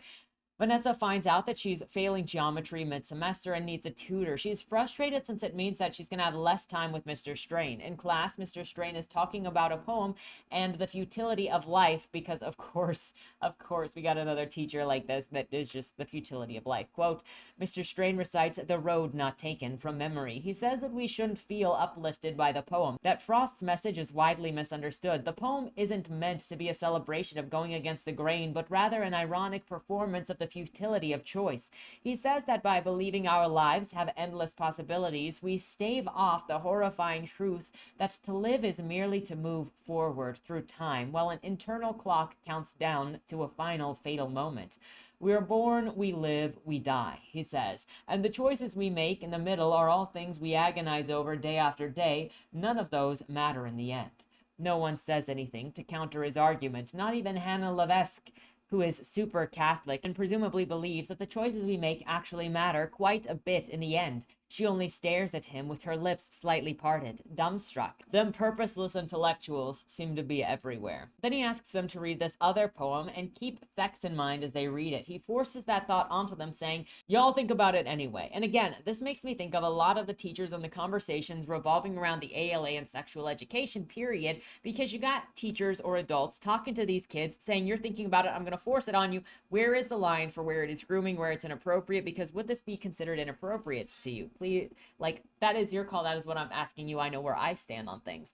After they read the poem, he asks them what they thought of it with that perspective, and none of them can answer. So he calls them all Puritans. Again, hearkening back to some conversations I've seen and been a part of. Later, she's the only one in creative writing club because Jessie doesn't show up. Mr. Strain gives her the opportunity to leave before asking her what she thought of class. Pressure is applied to test the boundaries again. Quote, "Before I can answer," he adds, "I ask because I saw your face. You looked like a startled little fawn. I expected the rest of them to be scandalized, but not you." So he was looking at me, scandalized. I think of Jenny calling him a misogynist, how narrow-minded and ordinary she sounded. I'm not like that. I don't ever want to be like that. I wasn't. I like the class. I shield my eyes so that I can make out his features, his tender, condescending smile. I haven't seen that smile in weeks. I'm relieved. I was starting to wonder if I'd been wrong about you. My breath catches at the thought of being close to a serious misstep. One wrong reaction on my part would wreck this whole thing. Another thing about this is that when you see the choices Vanessa is making to be involved with this, she's willing, but can she consent? That's what many of the conversations about grooming and predatory behavior often come down to. And I'm not saying that I think she's able to consent, by the way. If you're new to this channel, I'm using this as a segue connection to previous videos on books on this topic or comments that I've seen that try to argue that this situation is fine, like the recent situation with the teacher Heather Hare taking advantage of a 17-year-old student from one-on-one counseling. This dynamic is not what any of the supporters ever acknowledge, nor the long-term effects on the students. It's always people arguing that you cannot do damage, that there is no power imbalance, that there is no difference in thought between adults and teenagers. That's what they say. That is what is ignored in all of these. And then they go, well, it was consensual. They agreed to it, so it's not exactly the same. I would like to see those people that argue that look at the situation and tell me if it matters that she consented. Anyway, Mr. Strain pulls out a book and asks if he can trust Vanessa with it. The book is Lolita. Obviously, he also tells her, don't tell anybody that I gave you this book. Move on to Thanksgiving break, and she's reading Lolita and identifies herself as Dolores and Mr. Strain as Humbert, along with this description of the plot. Quote, it's the story of a seemingly ordinary girl who is really a deadly demon in disguise and a man who loves her. This takes me back to Heather and the way that Heather apparently interpreted Lolita and the way that it did its version of Lolita, which just makes me go, I think you misunderstood the assignment. Now she is also focusing on finding subliminal messages of younger flesh and everything. That includes music that is playing on the radio. And she just sees it everywhere. And she's like, does nobody else hear this? Am I the only one? Am I crazy? After Thanksgiving, you get this, quote, don't they have better things to talk about? I stared down at my peanut butter sandwich and let myself detach, retreat into the endings of Lolita that I just reread. The final scene of Humbert, bloodstained and dazed and still in love with Lo, even after how much she hurt him and how much he hurt her. His feelings for her were endless and out of his control. How can they not be when the whole world demonizes him for them? If he were able to stop loving her, he would. His life would be so much easier if he left her alone. Picking at the crust of my sandwich, I tried to see things from Mr. Strain's perspective. He's probably scared, no, terrified. I've been wrapped up in my own frustration and impatience, never considering all that was on the line for him or how much he'd already risked touching my leg, saying that he wanted to kiss me. He hadn't known what my reaction would be to those things. What if I'd been offended, told on him? Maybe all along he's been the brave one and I've been selfish. Because really, what risk is there for me? If I make a move towards him and he turns me down, I suffer nothing beyond a minor humiliation. Big deal. Life for me goes on uninterrupted. It isn't fair to expect him to be more vulnerable than he already has been. At the very least, I need to meet with him. At the very least, I need to meet him in the middle. Show him what I want and that I'm willing to let the world demonize me too. Back in my room, I lie in bed and flip through Lolita until I find the line that I've been looking for on page 17. Humbert, describing the qualities of a nymphette hiding among ordinary girls. She stands unrecognized by them and unconscious herself to her fantastic power. I have power. Power to make it happen. A power over him. I was an idiot for not realizing this sooner. So this section really made me think of some of the reviews that I saw for Forbidden, which has also been reviewed on this channel. And because of how teenager comprehension works, that they think that the incest thing is a civil rights issue, that the book pushes the incest thing as a civil rights issue, just like this, which is another example of why books being given to teenagers need to be considered, how they are going to be absorbed, how they're going to be read, how it is they're speaking. And many have said that they read Forbidden as a teen, and it changed their minds about whether incest should be legal or not. Vanessa then preps herself for class by doing her hair and makeup different than usual because she wants to get Mr. Strain's attention and to kind of send him a message. They're reading Edgar Allan Poe, talking about how he married his cousin, and quote, Mr. Strain says nothing about what I know would disgust the rest of them even more, that Virginia Clem wasn't just Poe's cousin, she was 13 years old. He has each of us read aloud a stanza from Annabel Lee, and my voice is unsteady, and I say the lines, I was a child, and she was a child. Images of Lolita crowd my head and to mix with the memories of Mr. Strain whispering, you and I are the same, as he stroked my knee. Toward the end of the period, he tips his head back, closes his eyes, and recites a poem alone from memory, his deep, drawn-out voice making the lines, I cannot bring my passion from a common spring. His deep, drawn-out voice making the lines, I could not bring my passions from a common spring, sound like a song. Listening to him, I want to cry. I see him clearly now, understanding how lonely it must be for him, wanting the wrong thing, the bad thing, while living in a world that would surely villainize him if it knew. This again is taking me back to Forbidden and how kind of teenagers might view these sorts of interactions. After class, she stays behind, closes the doors, gives the teacher a poem that she made sexy especially for him. Mr. Strain reads it, and when he doesn't respond to the way that she's expecting, she starts to get self-conscious about everything that she's done, the way that she looks, and she says that she's sorry for being such an idiot. He comforts her, which can be another manipulation tactic. Not every time someone feels bad, but this kind of care can manipulate feelings for somebody else because it puts you in a situation where they're showing that they care, and then you become affectionate, and sometimes that forces feelings or a feeling of closeness because they're showing care for you. Mr. Strain and Vanessa get close. Her lips are against his neck, his are against her head. They get closer and she's urging him on, urging him to kiss her, but he pulls away, asks her what she wants, and makes her ask for it. He doesn't take the initiative, he makes her ask for it. So it is for sure one thing that she is expressing, and another thing that she is basically feeling like she is in control. Quote, "What do you mean? What we do?" He wants me to say, but I don't know what to call it. I gesture at the space between our bodies. This, smiling faintly, he says, "I like that too. What about this?" He leans forward and touches the tips of his fingers to my knee. "Do you like this?" Watching my face, his fingertips slide up my leg and keep sliding until they brush the crotch of my tights. Reflexively, my legs clamp together, trapping his hand. "That was too far," he acknowledges. I shake my head, relax my legs. "It's okay. It's not okay." His hands slip out from under my skirt and he slides like liquid out of his chair and onto the floor, kneeling before me. He lays his head on my lap and says, "I'm going to ruin you." It's the most unbelievable thing that has happened so far. It's more surreal than him saying that he wants to kiss me or his stroking my leg. "I'm going to ruin you." He says it with obvious torment, a glimpse into how much he's thought about it, wrestled with it. He wants to do the right thing, doesn't want to hurt me, but he's resigned himself to the likelihood that he will. I couldn't help but read this part and be like, Mr. Strain definitely be reading the YA romances.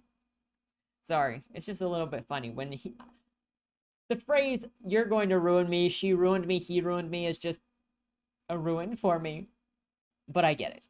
And we have, quote, "I want to be a positive presence in your life," he says. "Someone that you can look back on and remember fondly. The funny old teacher who was pathetically in love with you, but kept his hands to himself and was a good boy in the end." His head still heavy in my lap. My legs start to shake. My armpits and back of my knees break out in a sweat. "Pathetically in love with you." As soon as he says this, I become someone somebody else is in love with, and not just some dumb boy my own age, but a man who has already lived an entire life, who has done and seen so much and still thinks I'm worthy of his love.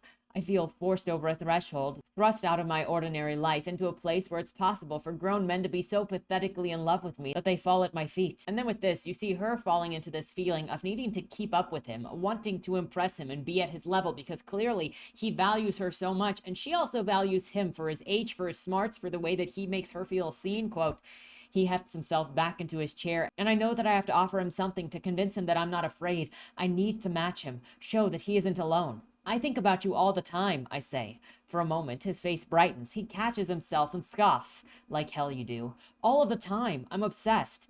That I find hard to believe. Beautiful girls like you don't fall for lecherous old men. "You aren't lecherous." "Not yet," he says. "But if I make another move toward you, I will be." He needs more, so I give him more. I tell him that I write my stupid poems just so he'll read them. "Your poems are not stupid," he says. "Please, don't call them that." That I spent all of Thanksgiving break reading Lolita and feeling changed because of it. That I dressed up today for him. That I shut the classroom door because I wanted us to be alone. And I thought we might... I trail off. "We might what?" I roll my eyes, titter out a laugh. "You know." He leads her into being the one to invite him, leads her into saying that she wants a kiss from him, and then he kisses her deeply, and she doesn't know how to respond, so he kisses her again. In class the next day, Mr. Strain seems unsure of himself, hands shaking, not thinking. Vanessa doesn't care about her stupid same-age classmates. She believes herself better than them and their stupid gossip. At the end of class, she catches up with Mr. Strain and doesn't want to seem off because she doesn't want to discourage him. She doesn't want him to seem like she doesn't want what's happened. So they agree that she'll come back after school, and then they kiss in the dark. Christmas time is then coming up and they do a gift exchange. Jenny and Vanessa each give each other a gift. Vanessa doesn't try very hard. She's still very angry at Jenny and doesn't freaking care about Jenny, so she gives her a cheap bag of coffee. Meanwhile, Jenny gives Vanessa a more expensive gift. It's a certificate to get some books, and she also has a card that says she's open to becoming friends again if Vanessa ever wants to talk. But Vanessa is so uninterested in Jenny. She's doing things that Jenny could not even freaking imagine. She's so ahead of her. Then Vanessa is hanging out with Mr. Strain, and he's talking about this epic poem about a teacher and a student named Vanessa falling in love. He explains where the name Vanessa actually came from, and it was breaking apart the name Vanessa and then putting it back together. Vanessa says that she feels like that's what Mr. Strain is doing to her, breaking her apart and putting her back together. Mr. Strain says that he thinks them being together is their destiny. Vanessa says that this is what she was born to do, and Mr. Strain tells her to turn off the light and close the door so that they can have time together. She's panicking about being away from Mr. Strain for 3 weeks during winter break, and she tells her mom that she doesn't want to go home a day earlier because she has creative writing club. Mr. Strain offers Vanessa to come over to his house after winter break, and she is stressed out, sure that this means that sex is going to happen and that the classroom is safer from things escalating, but she agrees. She doesn't want to turn him down, doesn't want to let him down. He keeps telling her that he doesn't want her to feel coerced, that it's her decision if they do anything, and he wants her to feel safe and happy and ready, and she says that she is. Christmas happens, and she says that she's happy, hangs out with her mom. They're on the couch watching TV. Mom is crowding Vanessa, being super, super close, and Vanessa is like, get away from me. You're a little bit too close. And her mom is like, you used to be in my womb. Mom needs to calm down a little bit. She gets a little too clingy sometimes. But also, I get, like, your daughter is young, your daughter is a teenager, your daughter is finding independence, and your relationship is changing. But mom just gets kind of randomly weird. Get back to the dorms, and things go just as planned. Vanessa sneaks out to see Mr. Strain waiting outside for her in the parking lot with the light off, and they go back to his house. He's prepped it with food and snacks and is showing her around, and then slowly leads her into having sex with him. But the whole time he's stopping, having her confirm that this is what she wants and asking her if she wants him to keep going. It starts with him going down on her, and then he stops and she falls asleep. When she wakes up, his penis is right there in front of her, and it turns into having sex, and she's crying and he's not stopping, and then more sex later, and it's slower. So the first time is harder and it hurts, and she is crying, and he's like, it's going to be okay, it's going to be okay. And then the second time that he has sex with her, he slows it down, and she says that it's better. But still, as she lays there, she starts to think about how she didn't actually want it, and she wasn't ready for it, but it still just happened, and she wants to go home, but she doesn't feel like she's brave enough to say that, and she doesn't want to disappoint Mr. Strain because she told him that she was ready. Then we switch over to year 2017, again, age 32 again. Vanessa gets a text message from her mom late in the morning. Nothing important since dad died. Mom does this a lot, sending her text messages of random things just to have somebody to talk to. Then Vanessa checks Facebook again, thinks about how nobody is thinking about her because they're all busy living their lives. Then she sees an article, I think about a different lit teacher, and she considers leaving a comment that he's not that amazing, but decides to leave it at what he did isn't that bad anyway, and then she goes back to sleep.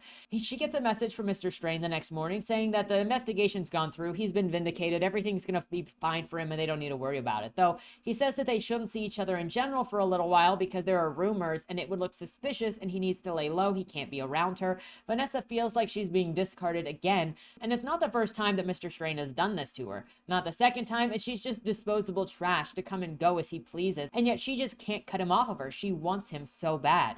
She goes online and sees Taylor posting about how her abuser got away with it. Outside work, Vanessa is smoking when a couple of girls come by and ask to bum cigarettes off of her. Vanessa empathizes with them. Quote, they're close enough for me to see their cat eye points of their eyeliner, their tiny zits along their hairlines. When I'm around girls their age, the magic age, Strain taught me to mythologize. I feel myself become him. Questions pile up in my mouth, ones designed to make them linger. I bite down hard to keep them from pouring out. What are your names? How old are you? Do you want more cigarettes or beer or weed? It's so easy for me to imagine how it must have been for him, desperate enough to give a girl whatever she wanted to keep her close. The girls thank me over their shoulders as they move back down the alley, their giddiness replaced with the languid cool thanks to the cigarettes between their fingers. Swaying their hips, they turn the corner. Give me one last look and they're gone. I stare at the spot where they disappeared, the setting sun glinting off a stream of water leaking from a dumpster, the windshield of an idling delivery van. I wonder what those girls saw when they looked at me. If the reason they dared ask me for a cigarette was because they could tell, despite my age, that I'm really one of them. I never would have done it if you weren't so willing, he said. It sounds like a delusion. What girl would want what he did to me? But it's the truth, whether anyone believes it or not. Driven toward it, toward him. I was the kind of girl that isn't supposed to exist, one eager to hurl herself into the path of a pedophile. But no, that word isn't right. Never has been. It's a cop-out, a lie in the worst way. It's wrong to call me a victim and nothing more. He was never so simple, and neither was I. This again is the kind of stuff that comes up when talking about exposing kids to sexual things when they're so young. The conversation is often just about showing kids sexual things when it comes to the ALA or sexual education or forced sexuality or forcing sexuality in books that are for kids, and then being like, well, they're thinking about it anyway. Well, they're doing it anyway. Well, here it is. I'm going to put it in front of you. Adults justifying it with kids being sexual anyway is often where the conversation has gone, at least as far as I have been concerned in those conversations. I've seen adults call kids perverts. They need to know this, but none of these people ever acknowledge the long-term effects of what it is they're doing or how this distorts someone's perspective, even when they're older. And I think Vanessa is actually a really good example of the distortion of introducing this stuff, of having them agree to this stuff, of having them feel like they consented to this stuff because they're slowly saying yes and yes and yes and yes. And in the long-term reality, you see how it's distorted the relationship that she has with others, the relationship she has with Mr. Strain. She crosses between seeing him as a lover and an abuser, and she can't shake how much she wants him. During her job hours, she's sent upstairs to a room to deliver fresh towels to a weekly visitor who likes her. This guy is in there standing in just a towel and makes Vanessa come in, and she's very uncomfortable. She doesn't want to close the door behind her because she is very aware of being alone with this man and what it might mean. The guy holds out a $20 bill and probes her to come and get it, then brushes his fingers on hers as she takes the bill and she leaves. Back downstairs, Vanessa has an email from a reporter that's asking her about her assault/relationship with Mr. Strain. It feels super manipulative and exploitive in the way that it's worded, but that's the job of a journo though, isn't it? This book does a really great job of showing just how manipulative and self-serving journalists are and going to use other people's tragedies in order to try and get a lead in the current politics of the day at the expense of victims. One of the things that is included in this email from the reporter is her telling Vanessa, you need to tell me this for the greater good. We can have an impact if you share your trauma with me to make money off of and possibly get a Pulitzer Prize. At this point, I was like, is it trying to make her look like a good person or not? And then later, even Taylor is like, I feel used and abused a second time by this reporter. So clearly the reporter is supposed to look exploitive. So great job on this author for portraying these reporters who just look for victims to victimize further for their own personal gain as exactly what they are. Honestly, one of the most disgusting things it makes me think of when I was reading Anne Rule's book about Ted Bundy, and there was a section in there where the journos approached the parents of one of the girls after she had been murdered and is bothering the parents to give them information about the daughter. Give us background of who your daughter was. Tell us all about it so we can put it in the newspaper. And the parents are like, bruh, we're grieving. Leave us alone. And the journos are like, fine, if you don't want to talk to us, then we're just going to have to assume what her personality was like. And since she got murdered by this random guy, she was probably a floozy. So we're going to put it in the newspaper that she was probably a floozy because we can only make assumptions. This isn't the first time. Oh my gosh, I've had somebody do that to me too. Person who got too attached. There was an email that I got recently that was trying to threaten me into giving him a response because I wasn't responding to anything that he said. And he goes, you need to give me an answer. You owe me an answer. And if you don't give me an answer, then I'm going to have to assume. And you know what? When I assume, it's usually not correct and it's usually really bad. It's just really scummy. There's also something that I want to mention about this. I sort of brought it up in previous parts of this, where it's the long-term effects of this type of relationship causing part of her identity formed around Mr. Strain because of the time period in which she had that relationship with Mr. Strain. That teenage year, that middle section, even into your 20s, you're still kind of finding your place, forming your identity, seeing where you fit, finding who you are, what you want, where you want to go.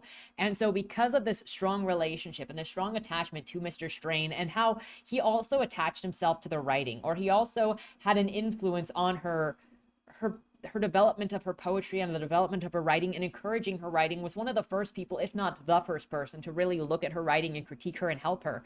He influenced the part of her identity that is not just the writer, but is who she is, and it follows her everywhere. It gets into all of her relationships and creates an unsteady relationship with everybody around her. She doesn't want anybody else. She can't think of herself with anybody else. And it's influenced the failure of all of her other relationships because it didn't matter as we get through further into this story and she starts starts talking about the other guys closer to the end of the book, where she's hooking up with random guys or she's looking at other people, whether it's Professor Henry or it is the Craig from the bowling alley or any of the other guys. And every single guy, she's always looking for Mr. Strain. And everybody else, she's always looking for Mr. Strain. In the writings, in the books, in anything, she's looking for Mr. Strain because he is part of her identity that she is unable to live without, that she is unable to see past because she identifies so strongly with him. And that is part of introducing this at that vulnerable age when kids and teens are absorbing and finding themselves and building their identities. And that's one of the dangers that comes with the exposure to certain kinds of content or certain kinds of relationships, because teenagers feel things so much and build it into who they are. Now it is 2001 and Vanessa is at age 15 or 16 going through school. People are pretty seasonally depressed and teachers are doing what they can to help the kids be upbeat and interested. However, Vanessa doesn't really feel like she's like her classmates anymore. Not at all. She feels separated entirely because of the experiences that she's had with Mr. Strain and very disoriented. But she doesn't know how to put it into words. Quote, "I have no choice but to pretend that I am the same as ever. But a canyon surrounds me, sets me apart. I'm not sure if sex created the canyon or if it's been there all along and Strain finally made me see it. Strain says it's the latter. He says that he sensed my difference as soon as he laid eyes on me. Haven't you always felt like an outsider? A misfit?" he asks. "I'll bet for as long as you can remember you were called mature for your age, weren't you?" I think back to the 3rd grade, how it felt to bring home a report card with the teacher's note scribbled across the bottom. Vanessa is very advanced. Seems like she's 8 years old going on 30. I'm not sure that I was ever really a kid at all. Vanessa runs into Jenny in the bathroom and Jenny catches her before she can leave and avoid her. Jenny starts up a conversation and Vanessa is thinking about how their relationship ended because of her boyfriend, because he was getting into everything and because Jenny and Tom both said that she was way too attached to Jenny. And now she feels like she's outgrown Jenny. She has no purpose for Jenny in her life. Jenny then asks Vanessa if she's having an affair with Mr. Strain because there are rumors going around. Vanessa says no and Jenny is like, "Yeah, I figured, but it's weird that you always seem to stay behind in class to talk to him, you know? I still thought I'd ask." Vanessa says that Mr. Strain is following her. It feels like a surveillance and pursuit, flattering and oppressive. In the classroom later, Mr. Strain is grading papers while she does homework in his lap, and he asks her if she's told anybody about this, wants to make sure that she's not spilling the secret. Vanessa confirms that she has no friends to tell anyway, and Mr. Strain expresses an exaggeration of consequences, putting a threat on Vanessa that things will be bad for her if anyone were ever to find out. It won't be just him in trouble. It says that he could get kicked out of school, or worse, he would go to jail, and she would be removed from the school for the scandal. Then, to scare her even more, he says that she could end up in foster care. Quote, "Come on," I scoff. "I would not go to a foster home. You'd be surprised. You may forget this, but I do actually have parents." "Yes, but the state doesn't like parents who let their child run around with a deviant, because that's what they would brand me as, a so-called sex offender. After they arrested me, their next step would be to make you a ward of the state. You'd be shipped off to some hellhole, a group home of kids fresh out of juvie who would do God knows what to you. Your whole future would be out of your hands. You wouldn't make it to college if that happened. You probably wouldn't even graduate high school. You may not believe it, Vanessa, but you have no idea how cruel these systems can be. Give them a chance, and they'll do everything in their power to ruin both our lives." When he starts talking like this, my brain can't keep up. It feels like he's exaggerating, but I get too overwhelmed and lose track of what I believe. He can make even the most outrageous things seem feasible. "I get it," I say. "I'll never tell anyone as long as I live. I'll die before I tell, okay? I'll die. Can we please stop talking about this now?" "I don't mean to scare you," he says. There's just so much at stake. I know there is. I'm not stupid." "I know you're not stupid. I know you're not." During a field trip, she's about to use a phone when Jessie, the other kid from the writing club, is getting made fun of by classmates, and she stands up to the bullies. The bullies only stop, distracted by a hottie in the class who's taking her coat off, but still, Jessie and Vanessa sit together on the bus. It also turns out that Jessie is very aware of the relationship that Vanessa has with Mr. Strange. He's also especially aware that she tried to call Mr. Strange while they were on the field trip. He says that she's not an idiot for doing this, and the teacher is probably going to ruin her life, but don't worry, he won't tell anyone, and he's also an idiot in his own way. Vanessa is spending all of her extra time with Mr. Strain in the classroom now, even outside of class time, even when other kids are getting help from Mr. Strain. She's in the back at a different desk, pretending to study, eavesdropping. Mr. Strain convinces Vanessa to let him take pictures of her to remember her like this. A teacher walks in at some point and the two step away from each other. The guy notices how close they were and even said, "Looks like you got a teacher's pet, huh, Strain?" Vanessa's convinced that this isn't such a big deal, and if people found out, maybe they'd just tell Mr. Strain to wait until she's 18 and it wouldn't really matter. Vanessa asks Mr. Strain if other teachers do this and if he's been with any other students, and he says no. Even in moments of desire, she's the only one who has ever been worth the risk. She says, quote, "I try to hide how happy this makes me feel by rolling my eyes, but his words break my chest wide open and leave me helpless. There's nothing stopping him from reaching in and grabbing whatever he wants. I'm special. I'm special. I'm special." In another scene, Miss Thompson runs into Vanessa reading a book Mr. Strain gave her. Vanessa still feels a kind of rivalry, and in a way she drops some hints kind of taunting Miss Thompson that she is closer to Mr. Strain than Miss Thompson is, and she even says that she got the book that she is currently reading from Mr. Strain and it wasn't for class, and Miss Thompson is sussy. She's like, duh. Vanessa is in the lit classroom while Mr. Strain is in a teacher meeting. He didn't lock his computer. Vanessa sees emails from Miss Thompson warning that Vanessa might have a crush on him, so watch out. She backs away from the computer and sits back down to wait for Mr. Strain to come back. She pretends that she didn't read the emails, but is immediately obvious to Mr. Strain that she did, and she's jealous. Mr. Strain teases her about being jealous, quote, "I roll my eyes. He's being evasive, which means the truth isn't what I want to hear, and probably means he and Miss Thompson were more than friends. They probably had sex. I throw my backpack over one shoulder. You know, I've seen her without makeup. She's not that pretty. Also, she's kind of fat." "Come on," he chides. "That's not nice." I glower at him. "Of course it isn't nice. That's the whole point. I'm leaving now. I guess I'll see you in a week." Before I open the classroom door, he says, "You shouldn't be jealous." "I'm not jealous." "You are." "I'm not." Then he asks her not to be jealous, and he won't be jealous of her background either. So Vanessa is thinking that she feels generous in giving grace to Mr. Strain, and that she's never felt more adult than she does right now as she's giving to him and being in this what she considers an adult relationship. Throw back to last summer when Vanessa was mourning being dumped by her friend Jenny, and it looks like Mom has contributed without knowing to Vanessa's perspective that's left her ripe for being in this situation. Quote, "Last summer, when I was at the height of my sulking, Mom tried to give me a pep talk about boys. She didn't understand what had actually happened with Jenny. She thought that it all had to do with Tom, that I'd liked him, that he'd chosen Jenny over me, or something equally cliched. It takes time for boys to see anything beyond what's right in front of them," she said, and then launched into some allegory about apples falling from trees and boys going for easy-to-pick apples first, but eventually learning that the best apples take a little more work. I wanted none of it. "So you're saying girls are fruit that only exist for boys to eat?" I ask. "Sounds sexist." "No," she says. "That's not what I'm saying at all. You literally are calling me a bad apple." "I'm not," she says. "The other girls are bad apples. Why do any girls have to be bad apples? Why do we have to be apples at all?" Mom took a deep breath, pressed the heel of her hand against her forehead. "My God, you're being difficult," she says. "All I'm saying is it takes longer for boys to mature. I just don't want you to feel frustrated." She meant to be reassuring, but her logic was easy to follow. Boys never paid attention to me, therefore I wasn't pretty. And if I wasn't pretty, I'd have to wait a long time before anyone would notice me, because boys had to mature before they cared about anything else. In the meantime, apparently my only option was to wait, like girls sitting on the bleachers at basketball games watching the boys play, or girls sitting on the couch watching boys play video games. Endless waiting. It's funny to think how wrong Mom was about all of that, because there's another option for those brave enough to take it. Bypass boys altogether, go straight to men. Men who will never make you wait. Men who are starved and grateful for scraps of attention, who will fall in love so hard that they throw themselves at your feet.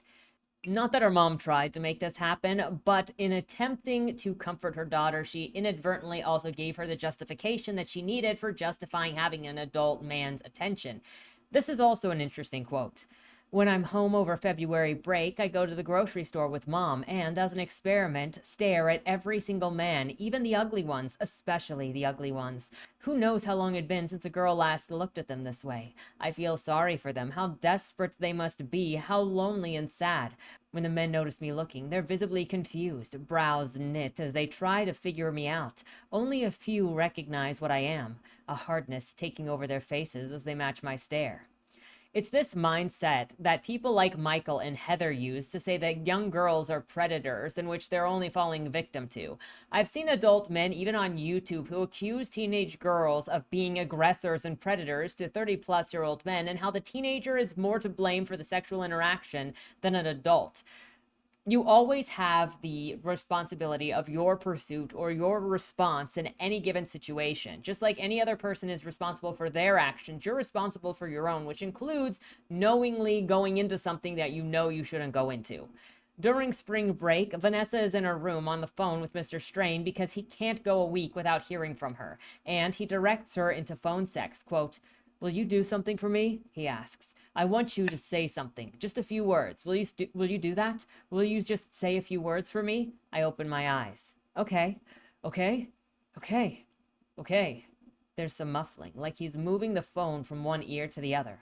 "I want you to say, 'I love you, Daddy.'" For a second, I laugh. It's just so ridiculous. Daddy? I don't call my own father that. Can't ever remember calling him that. But as I laugh, my mind flies out of me, and I don't find it funny anymore. I don't find it anything. I'm empty. Gone. "Go on," he says. "I love you, Daddy." I say nothing, eyes fixed on the bedroom door. "Just once." His voice is haggard and rough. I feel my lips move, and static fills my head, white noise so loud that I barely hear the sound my mouth makes or the sounds of strain, heavy breathing and groans. He asks me to say it again and again. My mouth forms the words, but it's just my body, not my brain. I'm far away, airborne, freewheeling, the way that I was the day that he touched me for the first time. Back then, I soared across campus like a comet with a maple red tail. Now I fly out of the house into the night, through the pines and across the frozen lake, where the water moves and moans beneath the ice. He asks me to again say the words, and I see myself in earmuffs and white skates gliding across the surface, followed by a shadow underneath the foot-thick ice. Strain, swimming along the murky bottom, his screams muted by moans. His labored breathing stops, and I land back in my bedroom. He's finished. It's over.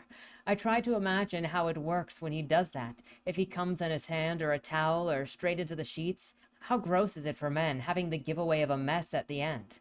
The thought, "You're fucking disgusting," surges through me. Strain clears his throat. "Well, I better let you go," he says. He hangs up. I throw the phone and break it open, batteries rolling across the floor. I lie in bed for a long time, awake but unmoving, eyes fixed on the blue shallows, my mind full of nothing, glassy and still enough to skate on.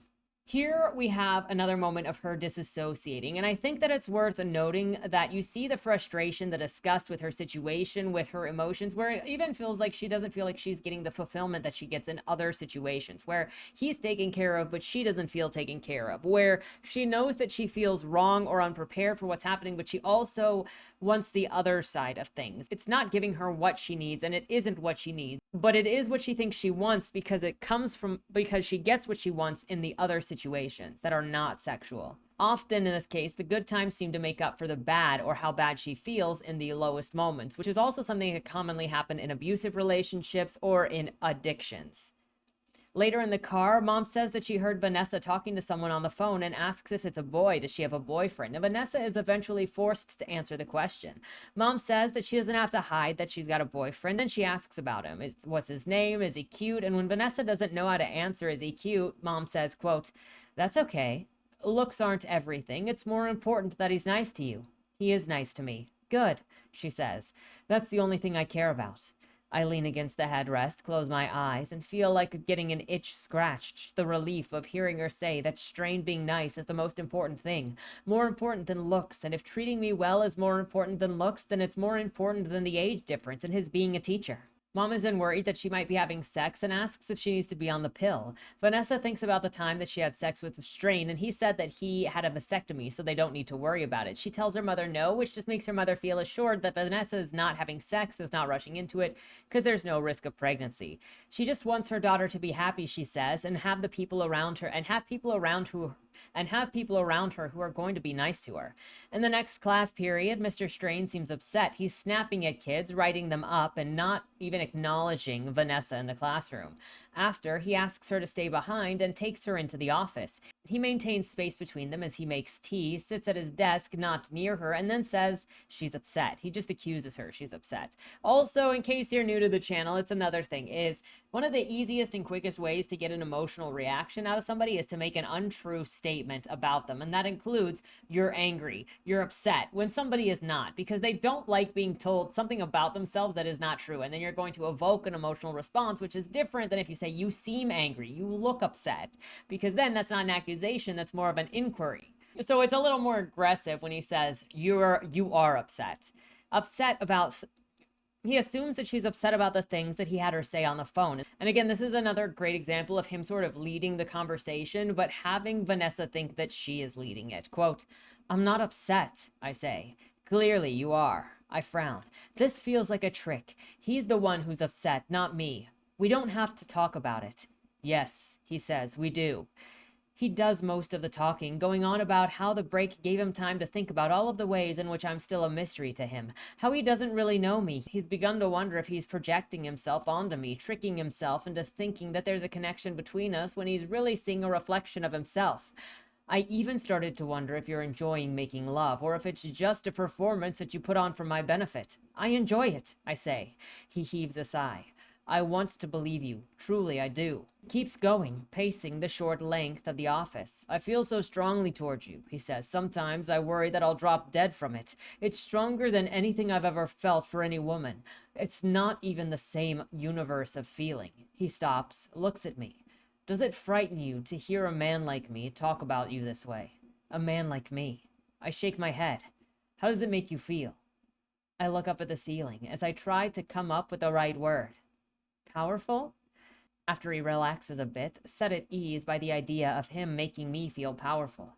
He says 15 years old is a strange thing, a real paradox, that in the middle of your adolescence, you're the bravest that you'll ever be because of how the brain works at this age, the combination of malleability and arrogance. Right now, he says, at 15, you probably feel older than you will at 18 or 20. He laughs and crouches before me, squeezes my hands. My God, imagine you at 20.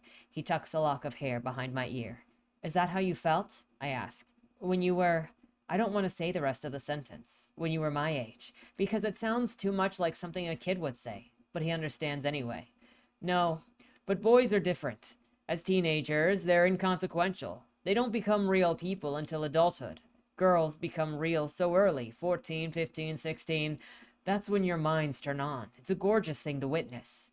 He then brings up the phone call again and apologizes, saying that he would never ask her to do that in real life. Quote, I know that I'm a little dark, he says. I can't help it. I've always been this way. It's a lonely way to live, but I've made peace with this loneliness until you came along. He tugs on my hair. You. When you started turning in those poems and chasing after me, at first I thought, okay, this girl has a crush. No big deal.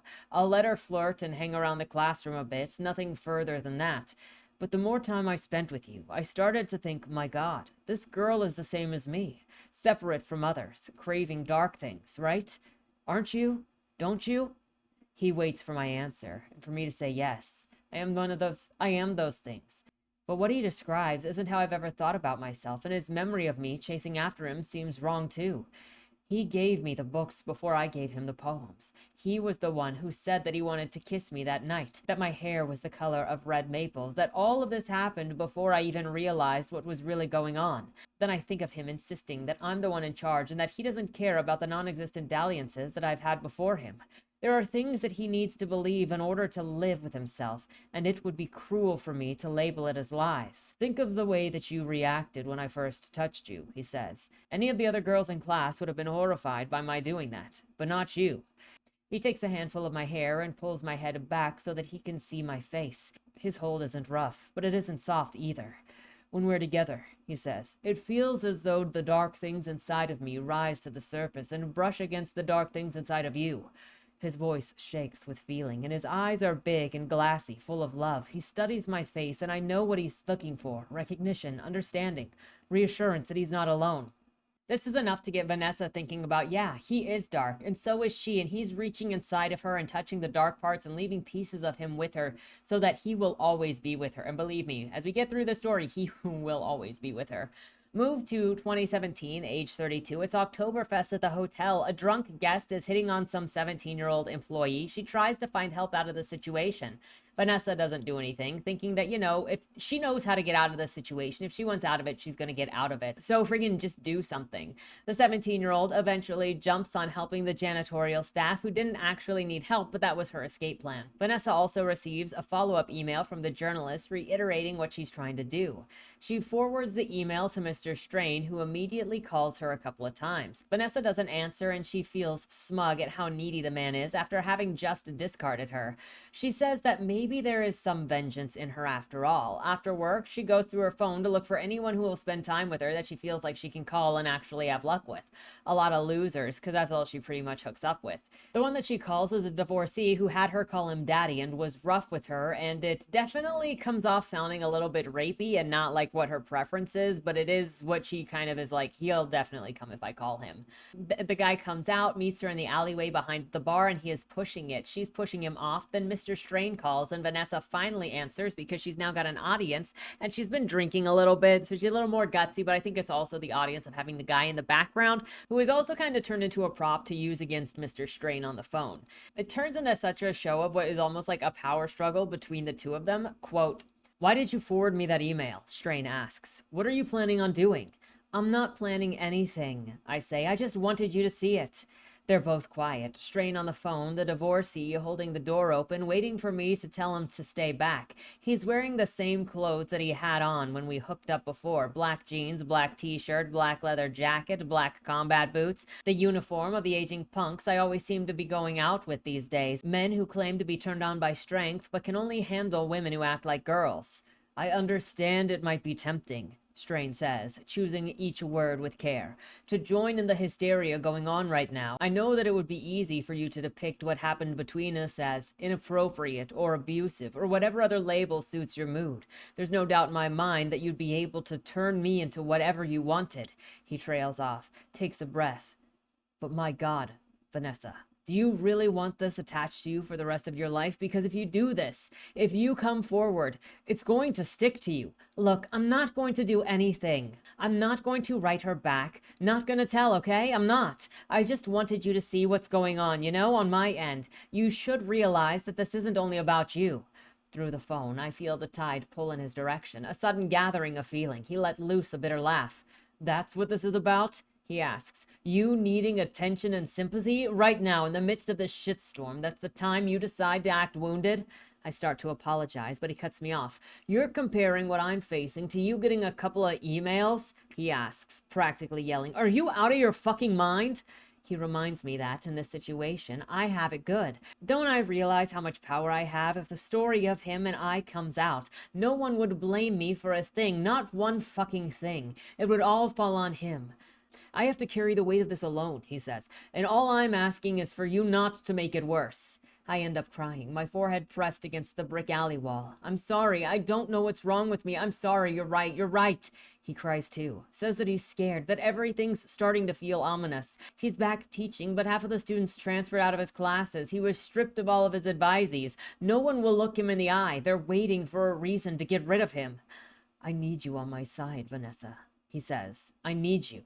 After she hangs up, she goes into the bar and makes up with the divorcee who's gotten mad at her outside from the phone call, and quote, "I go back inside, sit at the bar, and hang my head until the divorcee touches my shoulders. I bring him home. Let him see the mess. Let him do whatever he wants. I don't care. In the morning, he takes a hit off my weed while I pretend to sleep. Even when he leaves, I don't open my eyes. Don't move. I stay in bed until 10 minutes before the start of my shift." After the divorcee leaves, she checks Facebook, and now there are 5 girls accusing Mr. Strain. As she's at work, she's just doing her job, and quote, "The hotel owner passes by and notes how professional I look. He likes my posture, how there's nothing but empty appeasement behind my eyes. The article says Strain groomed the girls." Groomed. I repeated the word over and over, tried to understand what it means, but all I can think of is the lovely warm feeling that I get when he stroked my hair. Return to 2001, age 15/16. Vanessa is being tutored and not fully committed. She doesn't really care. She wants to get to Mr. Strain. The session ends and the teacher stops Vanessa on her way out to ask her how her other classes are going. Seems suspicious of the English class, says that she's noticing how Vanessa is spending lots of time with Mr. Strain, even when the club's out of session.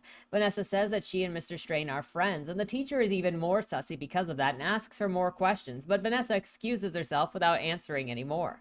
She's done with Mr. Strain and doesn't want to tell him about the questions because she's afraid that it'll ruin their time together. She does ask if anyone has been suspicious of them, and he assures her that nobody has been asking. They watch one of the Lolita movies together and they have sex. Then he takes more pictures of her. He has her look at the pictures he just took, and she says that they make her feel like that Fiona Apple song. He doesn't know what she's talking about, even though she's mentioned the singer before as one of her favorite singers, and shortly after that, they get into a fight over whether she should go to college. She says that she doesn't want to go, she wants to stay with him, and he says that she shouldn't let him hold her back. He comes for a visit at her house while her parents are at work, and she feels awkward about him seeing all of her childhood things. They have sex in her room, and he says that he'll do this often during the summer, and he drives her around. She compares them to Dolores and Humbert again like she did earlier, but this time Strain doesn't get mad, but says that's fair because someday maybe he'll steal her away. They go for a drive, and he fingers her in the car when they're parked. He also tells her not to worry about him. One day he'll just be one of her many lovers and she'll get married. And she says no, she doesn't plan to get married. She wants to grow up and be just like him and not be married and just be with him. And then he says no. And then she starts crying as they argue that he's basically saying that they're not going to be together forever and she wants to be together forever. She has obviously thought that they would be together and that this was not just a momentary thing. This then leads her to reframe the moment again. Quote, Vanessa, when you look back, you'll remember me as someone who loved you. Just one of many. I guarantee your life is going to be so much bigger than me. I let out a shaky breath. Maybe he's right. Maybe there's safety in what he says, a chance to walk away unscathed and unbound. Is it really that impossible that I might emerge from this worldly and wise? A girl with a story to tell? Someday, when people ask me, who was your first lover, the truth will set me apart. Not some ordinary boy, but an older man, my teacher. He loved me so desperately that I had to leave him behind. It was tragic, but I didn't have a choice. That's just how the world works. Strain reaches for me as he drives, his fingers tracing my knee. He steals a glance away from the road to check my face. He wants to make sure I like what he's doing. Does this feel good? Does that make me happy? My eyelids flutter as his hands move up my thigh. He lives to please me. Even if we end up apart, right now he worships me, his dark Vanessa. That should be enough. I'm lucky to have this. To be so lucky. In the writing club, Mr. Strain kisses Vanessa right in front of Jesse, and Jesse quits the club, Jesse then quits the club, so it's just the two of them. Vanessa is then moody, sort of punishing Mr. Strain for the way that he's been acting while they're out with the class on a field trip.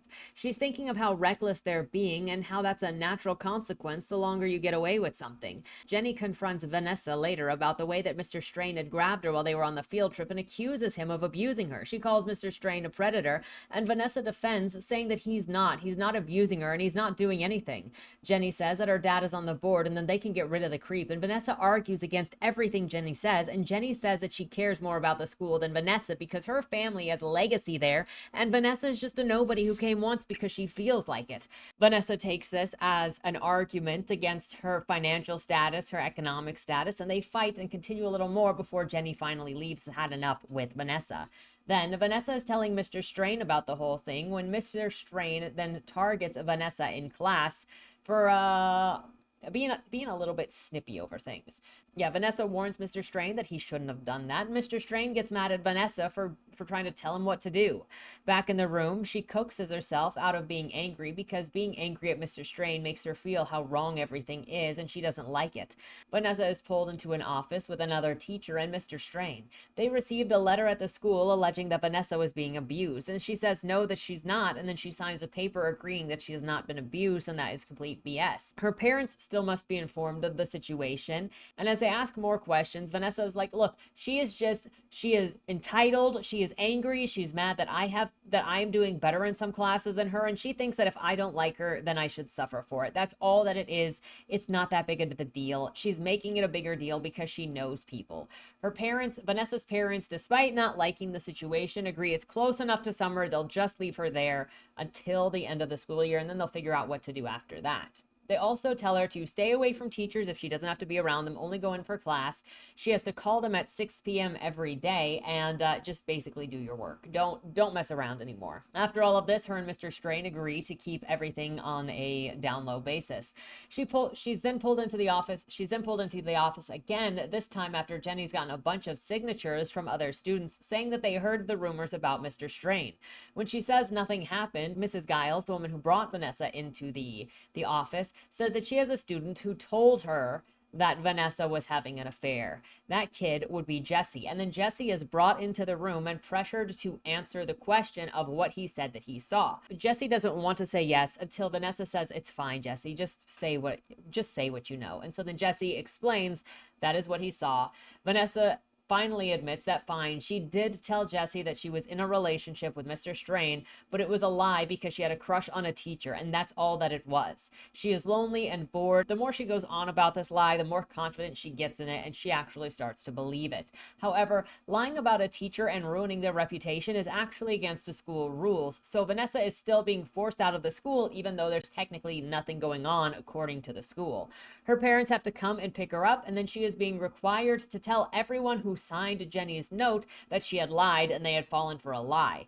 She goes to do that in front of a small assembly while her parents are packing up her things in her room, just tossing things in trash bags with reckless abandon. Vanessa says that she needs to say goodbye to a couple of people, and her mom is like, quote, "Who do you need to say goodbye to, Vanessa? It's not like you have any goddamn friends."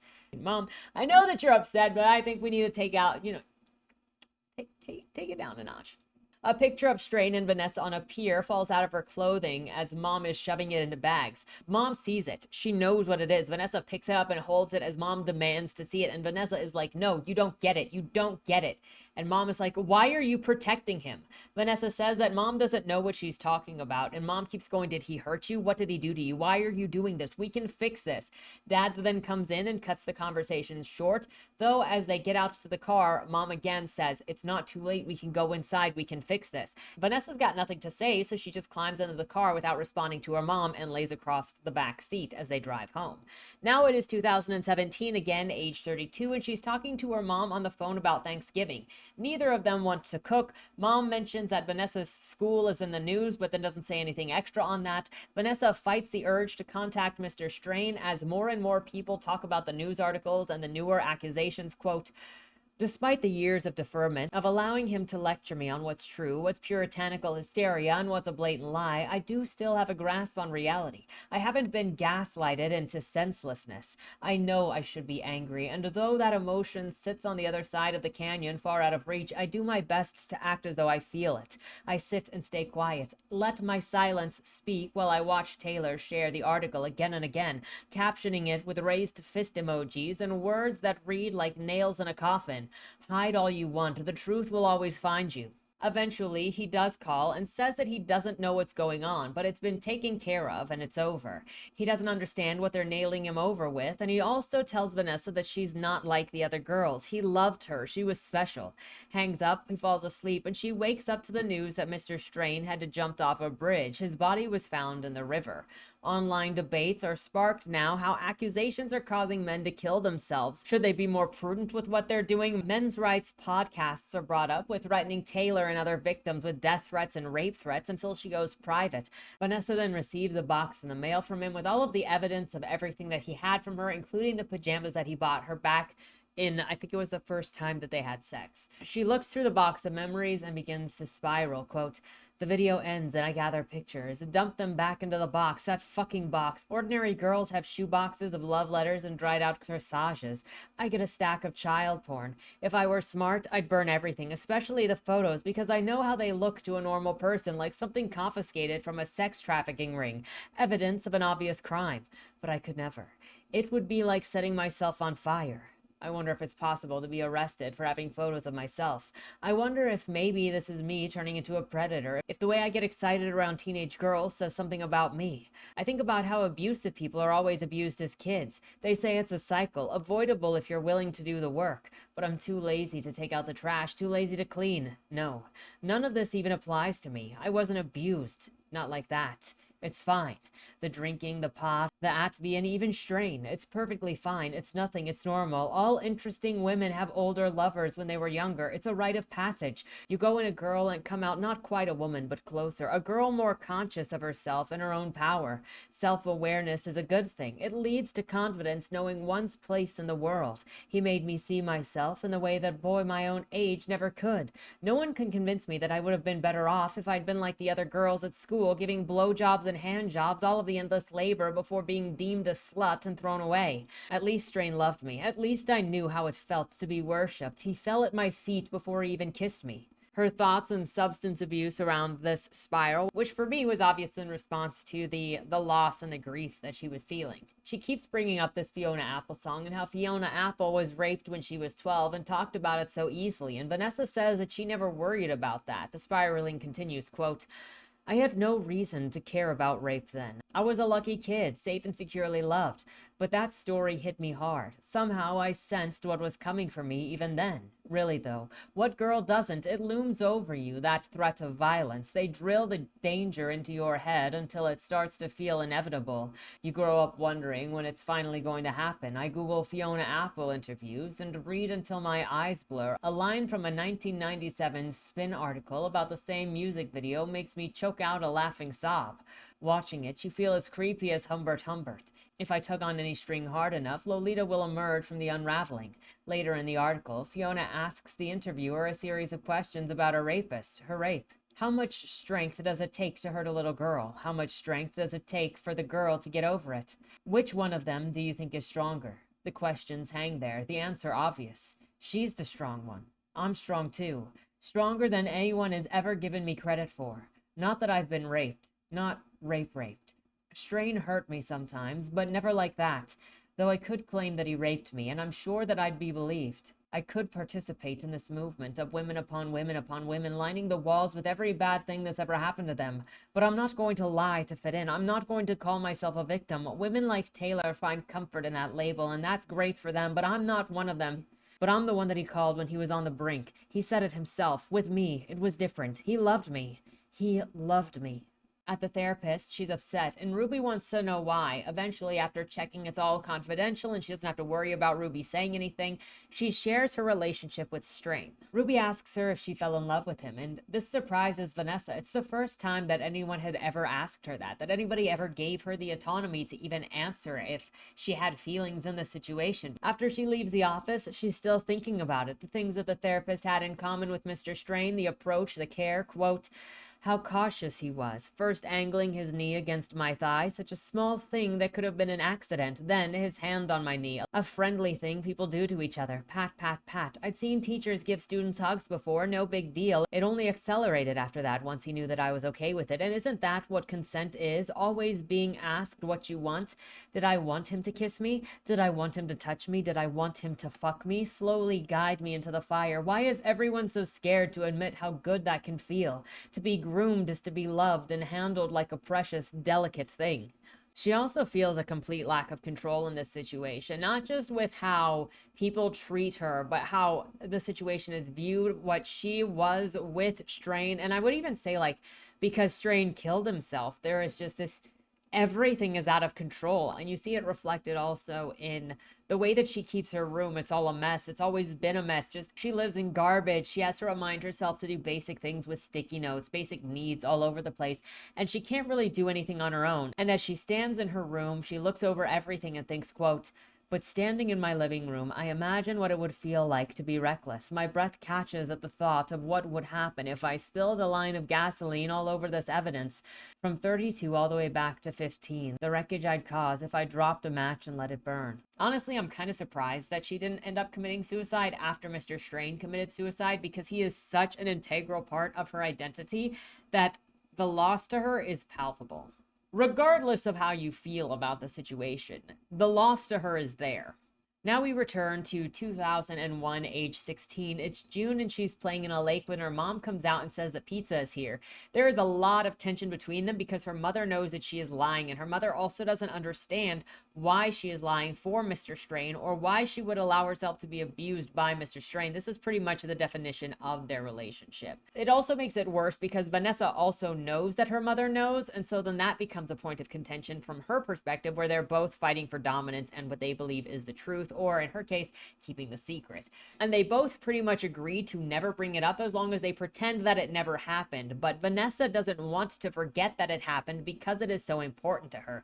So she is living constantly in those memories until she gets to see him again. It doesn't matter that she's never going back to that school. She's not over him. She starts at her new school, which is closer in town, and she hates it. It's the opposite of what Browick was like, where it's kind of more run down, it's kind of more dumpy, and everyone is already gossiping about the transfer student slut who boned a teacher. A couple of girls talk to Vanessa. Their names are Charlie and Jade, and they ask her if she really did bang a teacher. She doesn't want to confirm or deny it, so she doesn't say anything. And then the two girls tell Vanessa to come with them as they skip out of school.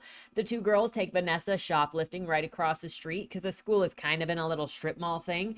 And as they're about to leave the quickie store where they're stealing things, Vanessa drops the makeup that she was handed onto the register before they leave so that she doesn't end up actually stealing anything.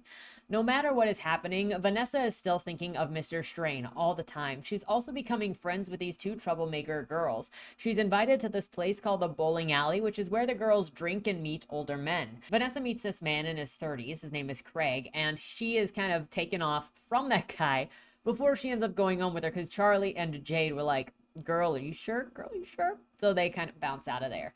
The rumors die down at school. Parents cool off. Craig hits Vanessa up on AOL and gets pushy about wanting to have sex with her. He's like, I've been patient with you. I've been waiting for you. When are we going to freaking do this? And she keeps making up excuses because she doesn't really want to meet with him. He pushes until he says, I'm going to pick you up at school tomorrow.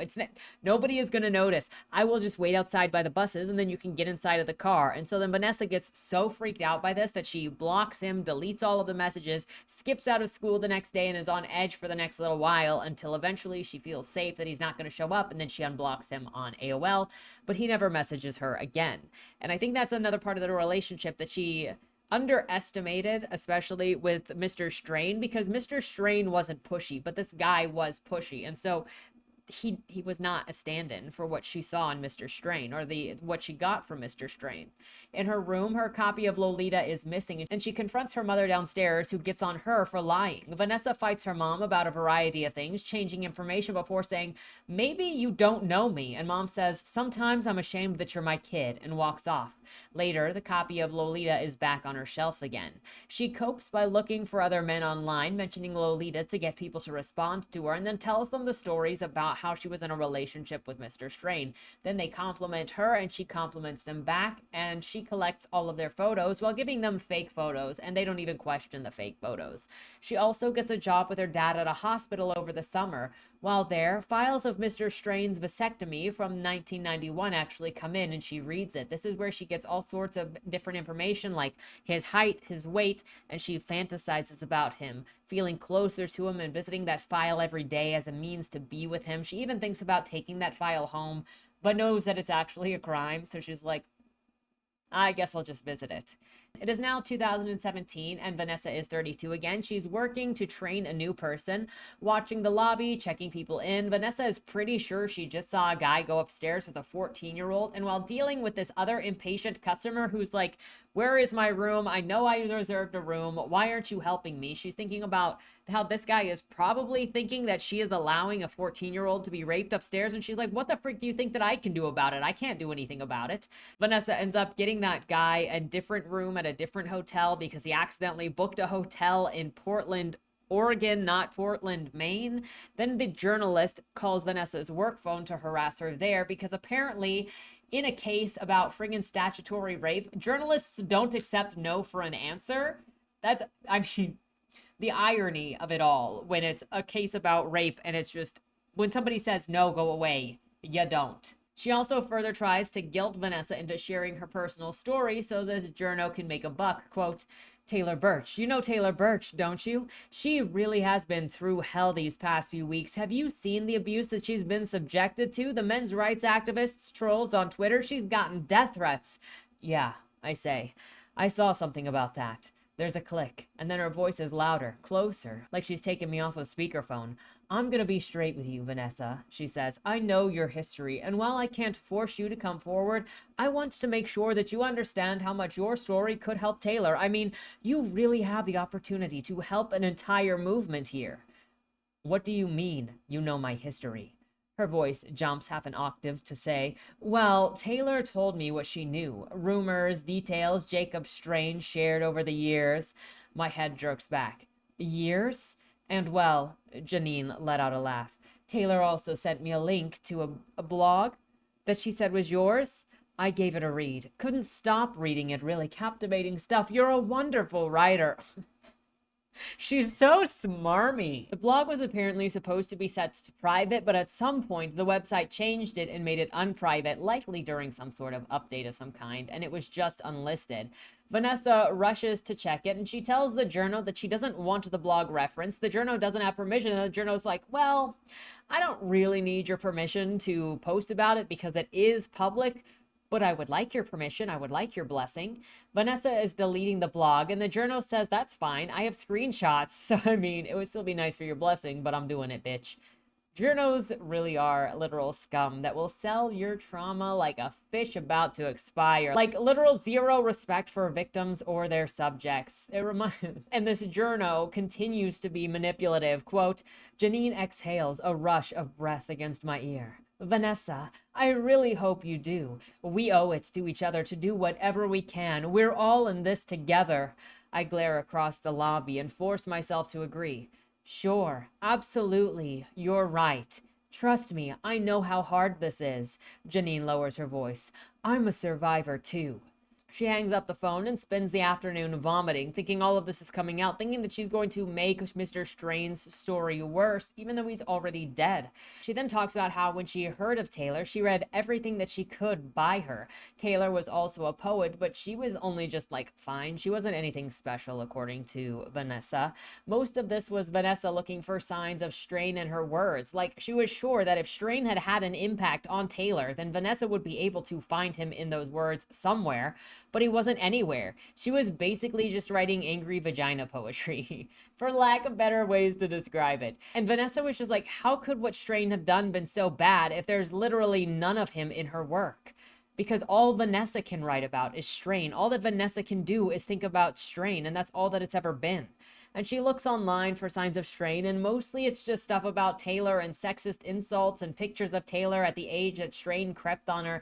And then Vanessa thinks of herself and the pictures that she took, and would any of these people have victimhood for her if they heard her story? Then it's 2002. She's age 17, senior year. She applies for colleges, goes to a dance with a boy that disgusts her, and tells him that she has a boyfriend when he tries to kiss her. He's like, since when do you have a boyfriend? And she's like, he's older. You wouldn't know him. She gets into one of the colleges that she's applied to, and she ends up calling Strain's number, gets his answering machine, and says where she's going to be and that she turns 18 in a couple of months and that he can come and see her at that university. She's still interested in him. So we're like 2 years out of that, and she's still invested in Strain as a person. Jenny messages Vanessa to apologize about what happened. Vanessa can't help but eventually ask if Jenny sees Mr. Strain much, and this turns into Jenny ranting about how much he looks so miserable. But it's dumb since he's the one who threw Vanessa under the bus, wrote memos about how she needed to be expelled for lying that go back a year, and Vanessa is thinking how she was used, lied to, and Mr. Strain was thinking about how he was going to use her all at the same time, and Jenny asks what really happened. Vanessa, still too afraid to say anything bad about Mr. Strain, or still resistant to saying anything bad about Mr. Strain, says nothing happened, even though she's mad at him just then. She borrows the car and drives to Mr. Strain's house, where they catch up, and she's moody and he's charming her. And he's turning around the anger that she feels towards him getting her kicked out and feeling betrayed, until she feels like he didn't betray her anymore and he was suffering, and maybe she was judging him too hard. Quote, what about justice? Justice? He scoffs, his expression suddenly hard. You're looking to bring me to justice? To do that, honey, you have to believe that I unduly harmed you. Do you believe that?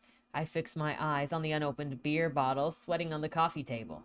Because if you believe that, he continues, tell me now, and I'll turn myself in. If you think that I should go to prison, lose all of my freedoms, and be branded a monster for the rest of my life just because I had the bad luck of falling in love with a teenager, then please, let me know right now. I don't think that. That isn't what I meant by justice.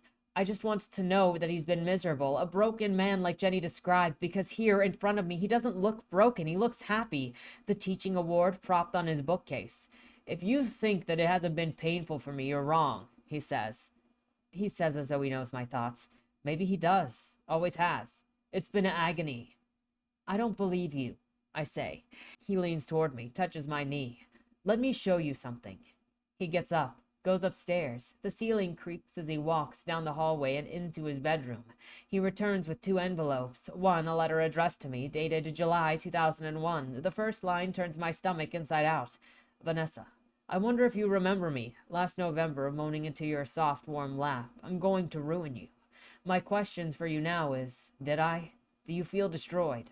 There's no safe way to get this to you, but guilt may make me willing to risk it. I need to know that you're okay. Inside the other envelope is a birthday card.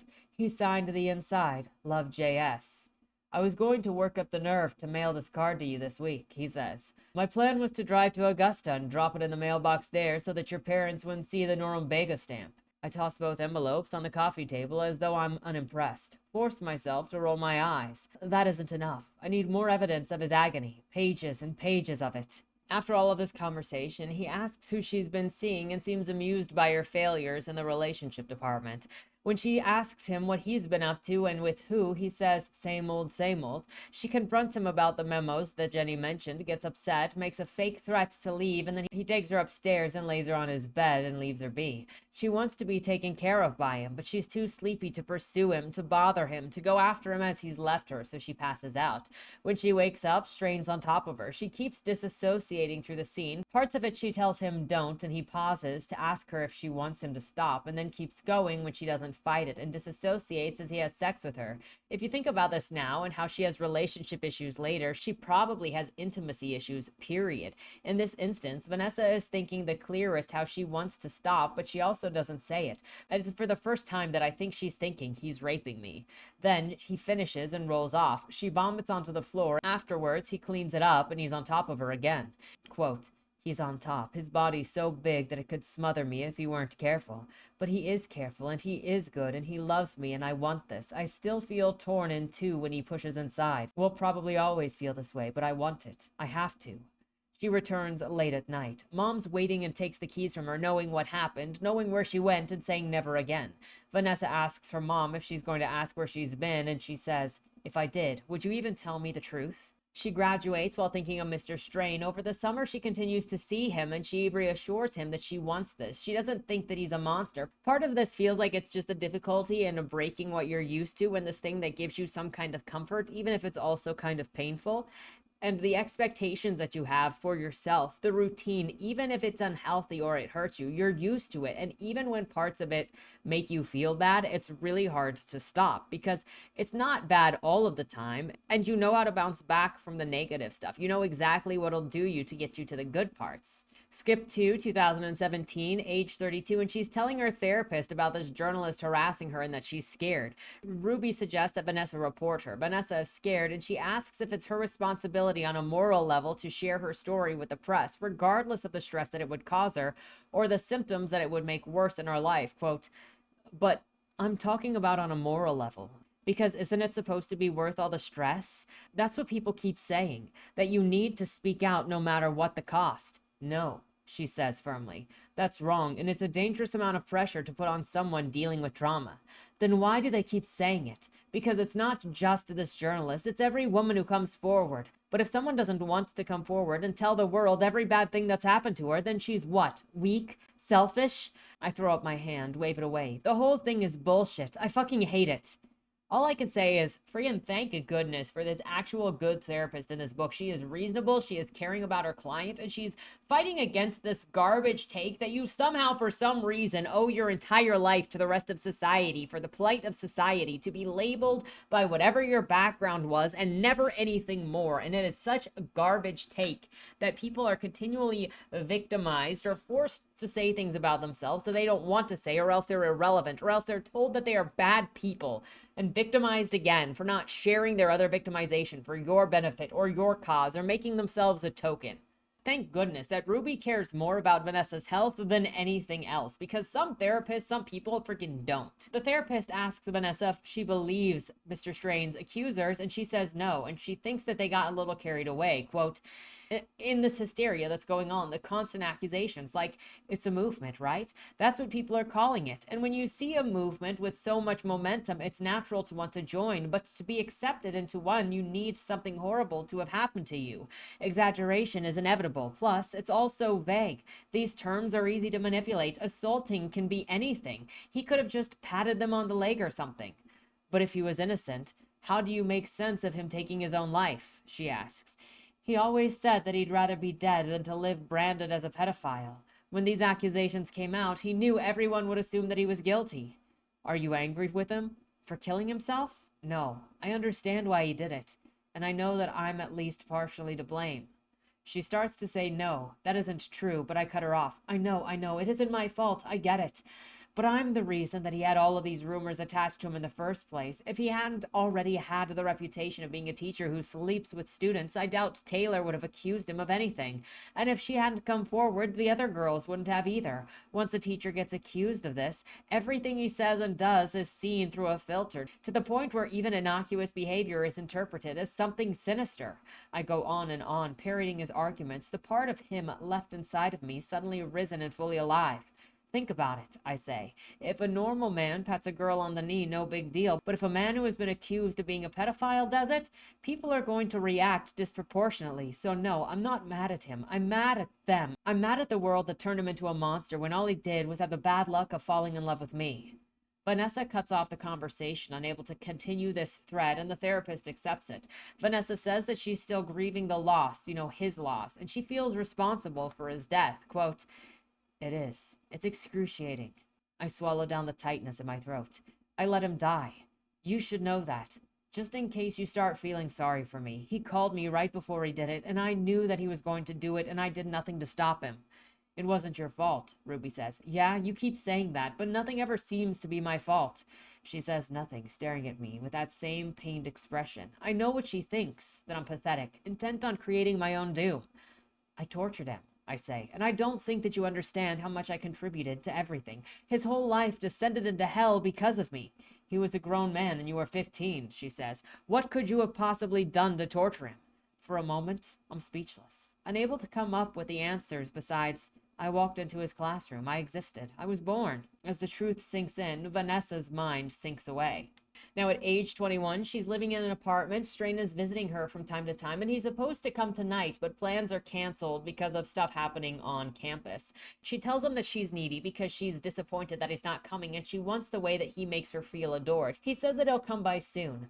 Her new roommate knows about him, and there's no judgment about it. Later at college, she says, quote, I love the college. Don't want to graduate. Don't want to leave. Strain says I need to contextualize my reluctance to grow up, that everyone my age is drawn to self-victimization. And that mentality is especially difficult for young women to resist. The world has a vested interest in keeping you helpless, he says. As a culture, we treat victimhood as an extension of childhood. So when a woman chooses victimhood, she is therefore freed from personal responsibility, which then compels others to care for her, which is why once a woman chooses victimhood, she will continue to choose it again and again. She presents poetry about Mr. Strain and what happened to her all the time in class, and takes the comments, especially the mean ones, to ask herself and think on whether people are calling the speaker of the poems a slut, and the choices and the judgment that the classmates are making on the speaker of the poems. And she asks herself why she slept with Mr. Strain, feeling like the humiliation she feels in that class is punishment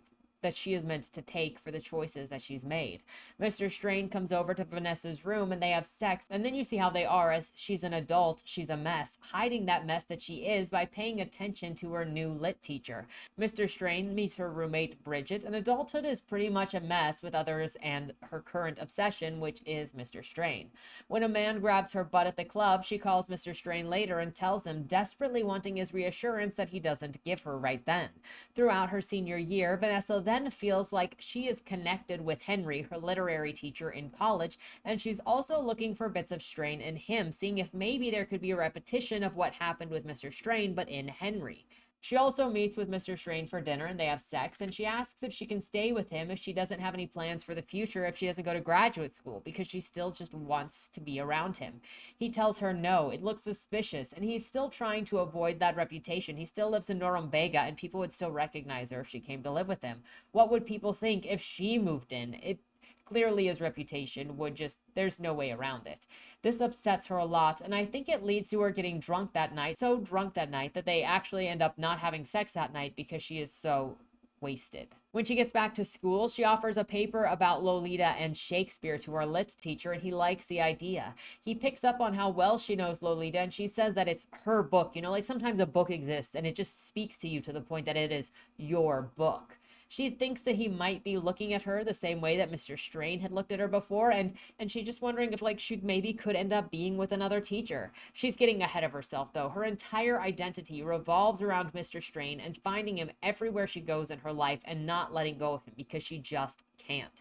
She talks to Henry again and again about her paper, and he says that it's one of the best papers ideas that he has heard so far. In his office, there are a couple of beers, and she suggests that they drink them, and he agrees. They get to talking, and she's still thinking about Strain. Henry mentions that he has a friend who works at the school that Mr. Strain works at, and she starts to panic, thinking that Henry is friends with Mr. Strain. She blurts out that she was raped by someone who worked there when she was 15 years old, though it's kind of a lie. She's sure that it's a lie. Henry says that his friend is female, and Vanessa makes him promise not to tell anyone, and he agrees, saying that he has a sister who went through something similar and he's sorry that it happened to her. Vanessa then goes to Strain's house and he gives her a Christmas gift. She's surprised because he's never done that before, and it's actually a good gift that she really, really likes.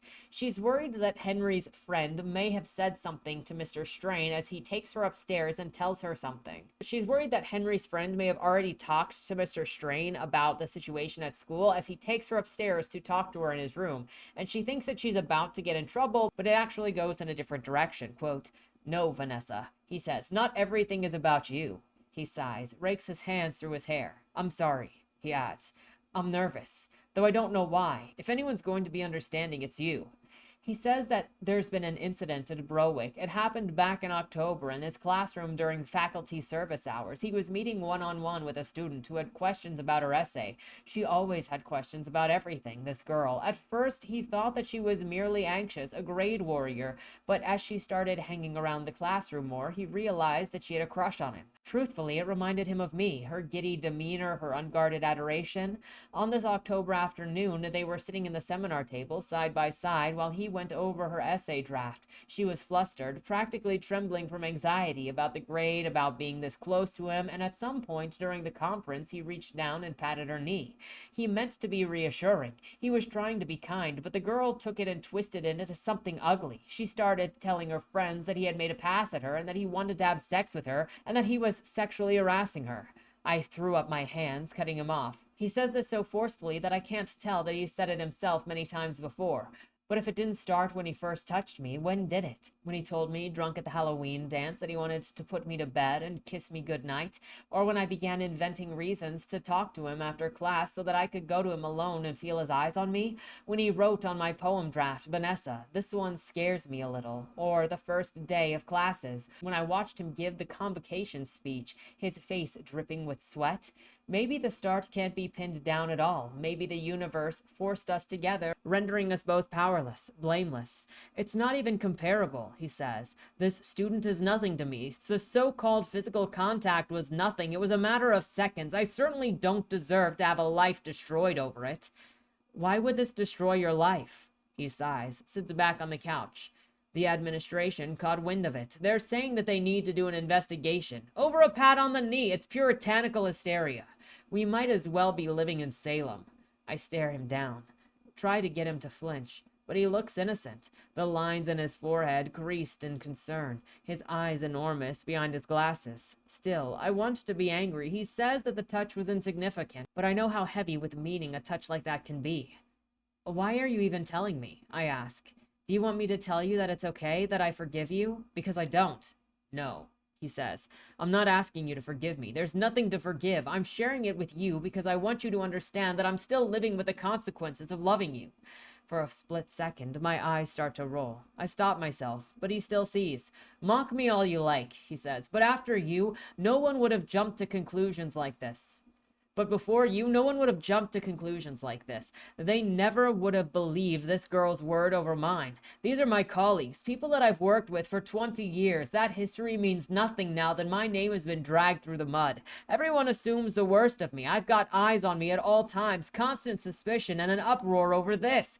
My God, a friendly pat on the knee is something that I do without thinking. Now it's evidence of my depravity. Loving you branded me a deviant, he says. Nothing else about me matters anymore. One transgression will define me for the rest of my life. We sit in silence. The sounds of his house amplified. The refrigerator hummed, the hiss of the steam heat. I tell him that I'm sorry. I don't want to say it, but I feel like I have to. Like he needs to hear it so badly he pulls the words out of me like teeth. I'm sorry that you'll never get out from underneath the long shadow that I cast. I'm sorry for what we did together was so horrific that there's no path back from it. Vanessa also then finds out that the friend Henry has at the other school is actually his wife, who used to be a social worker, and she wonders why he would lie about something like that. That night, after sirens are heard around outside, there's actually a fire down the street that the two go and investigate. Vanessa then asks Strain if he had sex with that girl that's claiming the knee touch, and he denies having anything to do with that girl, again saying he just touched her knee. She's just a crazy emotional bitch. And while Strain sleeps, Vanessa goes to a laptop downstairs to look for the report email of the girl that is currently accusing Mr. Strain. The name of that girl is Taylor Birch. It is 2017 again, age 32. Vanessa finds Taylor and they go to a coffee shop to talk about what they went through. Vanessa doesn't like how Taylor is talking about Mr. Strain, and she keeps saying that he abused her without saying what it is he even freaking did. And she is pressuring Vanessa to come out with her story for everyone else because it's not about what Mr. Strain actually did. It's about the entire movement. It's about everyone and the administration failing. And if Vanessa came out, then they wouldn't be able to ignore all the rest of their accusations. I hate how everyone in this book is actually so manipulative to use Vanessa for whatever it is that they think that they want from her, while not actually investigating the relationship or not actually letting Vanessa have the relationship or the thoughts or the feelings or deal with what she's been through, which she's obviously struggling with on her own. There's just all of this extra pressure to specifically use her for something that's going to forget her when it's no longer politically expedient to have her. And then she's going to be left with her own brokenness, and the only thing that she's known for is the time that her name was in the headlines where her trauma was used, which is a trauma she doesn't even know how to process yet. She's just a pawn, and everybody involved in this is selfish and sees her only as something that can be used and pushed forward and then pushed aside. Vanessa says that she never saw Mr. Strain as abusive. Her stance on Strain disgusts Taylor, and she feels sorry for Vanessa. Vanessa asks again what Mr. Strain even did to her, and the girl finally answers that he touched her knee. That was all that he did. He put her hand on her knee, and she's calling it groping. Exactly what Strain had told her at the time. And all of the other girls were just that, a hand on the knee and nothing further. Vanessa feels special, that no one else can compare to the experiences that she had. At her therapist, Vanessa talks about Taylor and not feeling abused and how everything is her fault, that she could have stopped Strain from the other girls and that Strain let her be in charge from the start. The therapist slows her down, trying to get her to think about everything, who initiated everything, and Vanessa she doesn't know. She says that she needs this to be a love story because if it's not, this is just her entire life, that it's gone. And I think it's gone for a few reasons. I think it's back to 2007, age 21, and she spends more time with Henry and bonds with him to the point that she defends Strain against the accusations being made against him because Strain had told her all that he did was touch the other girls on the knee. And so now she's saying, look, Strain didn't do anything to that girl that's now accusing him, so you need to lay off Henry. He didn't touch anybody else, and it's not a big deal. Henry knows more about Vanessa since he's talked to his wife about Vanessa, and she told him the history between Strain and Vanessa. He now knows that the teacher on campus that fully went after a girl was Strain, and when Vanessa is dismissing the accusations and saying that she wasn't raped, he drops it. Strain sends Vanessa a box full of things from her dismissal while he's dealing with the accusations at work. Vanessa spills more about how she's in contact with Strain to Henry and that he keeps calling her. Look, see, he sent me this package. He keeps calling me. He keeps wanting my attention. He's harassing me. And it's kind of more like she is just breaking down. She is emotional. She's having a hard time coping, it seems like. And so then this ends up creating a situation where Henry confronts Strain at the next work event, and there are conflicting stories about what happened. It's right after this work event that Strain goes over to Vanessa's house and then argues with Vanessa about what all of this is, what's going down, her sharing this information with Henry, her calling him a rapist to Henry, and she's saying that she's outgrown him now. He breaks down crying and says that he has always checked with her, has always wanted her to, has never wanted to hurt her, and was wanted to make sure that he never hurt her. He's crying that she said that he's a rapist. This pretty much results with Strain saying that him and Vanessa can't see each other anymore, as well as him telling her that Henry had shoved him against the wall and threatened him for what Vanessa had told him he did. Vanessa falls off of everything at this point. She stops going to school and she stops cleaning anything. She's pretty much laying in bed, and Henry starts sending her emails about her missing class until he actually gets a hold of her and convinces her to come in to sign a paper to quit class. Then when she goes in to sign the paper, she confronts him about what he did to Strain and that she threatens to report him for abusing his position and for abusing students. There's also an internal confliction with Vanessa as she confronts Henry about how Henry married somebody who was one of his students. Because when she was talking to Mr. Strain told Vanessa that Henry was his wife's professor, and they're like 13 years apart. While she's thinking about all these things, she's like, sure, it's a college student and also a smaller age gap, but it's pretty much the same thing. She brings that up, and then she brings up reporting his aggressive behavior to the administration. He says that he just wants her to be okay. She leaves, and she's just in a daze. She's still not doing well because she's separated from Strain. At the end of the semester, before graduation, she and Henry talk, and she admits that she's not going to apply for graduate school. She just doesn't have any desire to.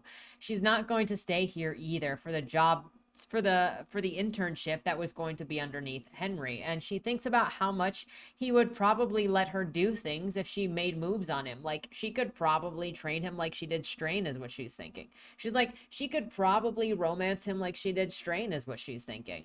Henry says that he found the blog that she had written that had to do with Strain, and he was always worried about her. Every couple of months, he sends her an email saying that, you know, he's thinking of her, happy birthday, here's this thing, until she eventually blocks him and his email address to never hear from him again.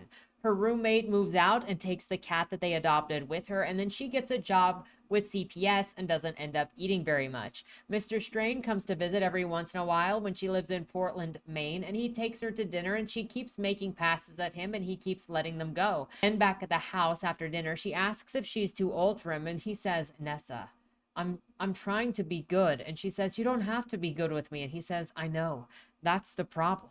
This, I realize, is where I was always going to end up. I gave him permission to do the unspeakable things that he always craved, offered up my body as a site of crimes that he indulged for a while, but in my heart, he's not a villain. He's a man who wants to be good, and I know as well as anyone that the easiest way to do that is to cut out the thing that makes you bad.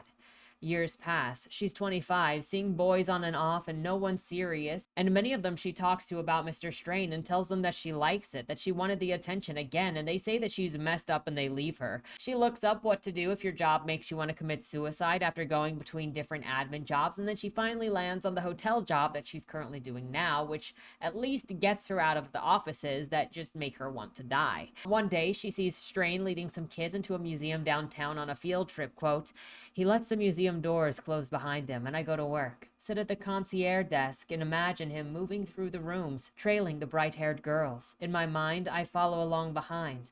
Don't let him get out of my sight. This, I think, is probably what I'll do for the rest of my life. Chase after him and what he gave me. It's my own fault. I was supposed to have grown out of it by now. He never promised to love me forever. Vanessa feels ashamed of how she looks, old, at 25. All she ever wanted and still wants is to feel his eyes on her, but now she's ashamed of herself. Later that night, Mr. Strain calls, says that he's been trying to avoid this, avoid losing control. Vanessa says that they can stop, and he says that he doesn't want to. They go over their memories together, and he talks about the girls in his class. Quote, he says it's unbearable the way that they drip with beauty. He tells me that he calls them up to his desk, his hands on their knees. I pretend they're you, he says, and my mouth waters as though a bell's been rung, signaling a long buried craving. I roll onto my stomach, shove a pillow between my legs. Keep going. Don't stop. Skip forward again to 2017, and she is 32. The Journalist's article has come out, and it's pretty much empty nothings that don't mean anything. Taylor's only barely mentioned. Mr. Strain isn't mentioned at all. Neither is Vanessa. Neither is her blog. Vanessa goes to her mom's house for Thanksgiving, and her mom expresses guilt about not doing more about Mr. Strain after the fact. Vanessa comforts her. Ruby works with Vanessa to find herself without Mr. Strain, but Vanessa has a hard time remembering anything before Strain, if she had any identity without him at all. Vanessa says that they'll work together on this and it'll be fine. It'll take time though. Vanessa also gets a dog, supposing that it'll help her, give her something else to focus on. She runs into Taylor outside while walking her dog, and they talk. Taylor is disappointed in the article and mad, feeling like that journalist just used her for a byline and then threw her away, and that she was just freaking taken advantage of. Vanessa sees a vulnerability that she didn't see before in Taylor, and wonders if they should have some kind of weird kinship because they had both been touched by the same person, but that's kind of weird, and they weren't even touched in the same way. She takes her dog home after visiting the beach and thinks about how Mr. Strain will never get to meet her dog. The batting of the dog's tail against her leg makes her think of a heartbeat, and the book ends with the lines, "You're here, you're here, you're here." Now, this could be taken, I have at least two different ways that that line could be taken. Now, one way of saying it is her saying, "You're here, you're alive." She's talking to herself. She's talking about possibly a future that she's going to have because she is there. The other is a confirmation. I'm saying you're here to the spirit of Strain that left parts of himself in her that she knows she's never going to get rid of. But even if he's not there, he's still always going to be there, as he always has. So let me know what your read is on that last line or on that closing, or if you had a different read on it entirely. Now into the last couple of notes that I have that are disassociated from the overall plot summary. And I think that there are a lot of complex relationship things going on in this story between Vanessa and Strain, and what the truth is, and what she's feeling and what he's feeling. But I'm not going to get into the complexities of what I think I see in this story any more than I already have. I'm looking forward to your guys' thoughts, but I do think that this is a very complex story. The first thing that I do want to say is thank you to this author for not making the sex scenes pornographic. Oh my gosh, after freaking Heather and Tampa, faith in humanity restored. For me, this is a story that shows that you can write this kind of relationship, that you can show this sort of complex situation without it being pornographic, and to bring different types of discussion to the forefront through the way in which this book is told. One part of this story is that it's a story about a girl in her most vulnerable years of forming her identity, where the inclusion and the intimacy and the experiences that she had with another person during those identity forming years actually ends up making him also part of her identity, and something that she just cannot get out of. In the same way that, if a divorce happens when you're in your teens, it is usually very traumatizing. Speaking for myself here, if a death happens in your teens, it is extremely traumatizing. A lot of the big breaks in character or mental disorders happen during those teen years if something really traumatic happens. Not that it doesn't happen in other years, because trauma has long lasting effects. But this is forming a sense of identity, and you see the reflection of Strain in her overall identity and the way she interacts with the entire world, and on top of the way that she obsesses over things. That's also part of her personality, that it becomes this. And I would actually, after the if we're going forward past the end of this book, I would not be surprised if she does not make it into old age, because her mother is not really there for her. She doesn't really have any friends. Her identity is wrapped up in Mr. Strain, and her father is dead. So I would not be surprised if she also committed suicide at some point in the near future. I think this book also did a very good job at setting up a 15-year-old girl who felt isolated and awkward and obsessive, kind of the same kind that gets obsessive over like K-pop bands. Just, you get that fixation and you are just in there like swimwear and you're just stuck. And then it also showed just how she was connecting with somebody that was not necessarily like her. She wasn't with her classmates. She was partially still wounded from, she was kind of still wounded from the way that Jenny broke up with her, and found solace in this older person that she felt more comfortable with, that even her mom said older people were better than people her age. The self-awareness of the psychology in this book, I think, was the weakest portion of the book, or the self-awareness with some of the political things. I also think that when you include modern politics, it makes things harder for certain audiences to read it, because then they feel personally attacked or put something down because it's mentioned. Since some people read Pussy Hat and they roll their eyes, or some people go, oh, this is about me too, and roll their eyes. And generally, I think this kind of story is what those people would benefit very much from reading, to see the experiences of what it's like when you're in this situation, to get a little bit more empathy and to better understand how something happens, or how people feel, or the complexity behind these relationships, instead of just a black white addressing everything, and either calling everything fake or calling everything a victim. I mean, if you look at the coding, it's usually a lot of just addressing the entire thing as everything is fake, everybody is fake. I also find it interesting, and adding to complexity of this, that Taylor and the other girls, it sounds like from the way that this is written, that they were not actually taken to the level that Vanessa was, which does add to the complexity. And even though with the way that it's said, it wants you to not be sure of what entirely happened, because you even had Mr. Strain saying it, and do you want to believe Mr. Strain or not? Because it's hard to know. But Vanessa also confirms that all he ever did was touch her knee. And so then you see what Mr. Strain said, where once you've been in this kind of relationship, once you have these rumors about you, then everybody already was ready to assume that every time after that is also the same as all the previous times. And I think that the book also sets it up to make you question how far he went with other people before and after Vanessa, because you saw what he did with Vanessa. Now, where you land on that is up for discussion. But I also, like I'm saying, I think that's a part of the complexities of the way in which the story is written, meant to make you not sure, because the narrator is unreliable, but Strain is also unreliable, but so are the people around Vanessa. Though there were some weird spots with the parents in this book, I thought at least that they seemed to care about their daughter. Her mother wanted the best for her daughter. Her mother wanted people to be nice and to have nice people around her daughter. She may not have known how best to communicate with her daughter as she became a teen, and then especially after the situation that she just absolutely did not understand. And it sounds like after her husband died, it was just grief-stricken. But up until then, it also sounds like after she turned 18, after Vanessa turned 18 especially, or it sounds like after Vanessa was pulled out of Browick and taken away, she kind of got very distant from her family in general, and probably didn't put much of an effort into being involved with her family, especially not her mother, because there was such an aggression between them.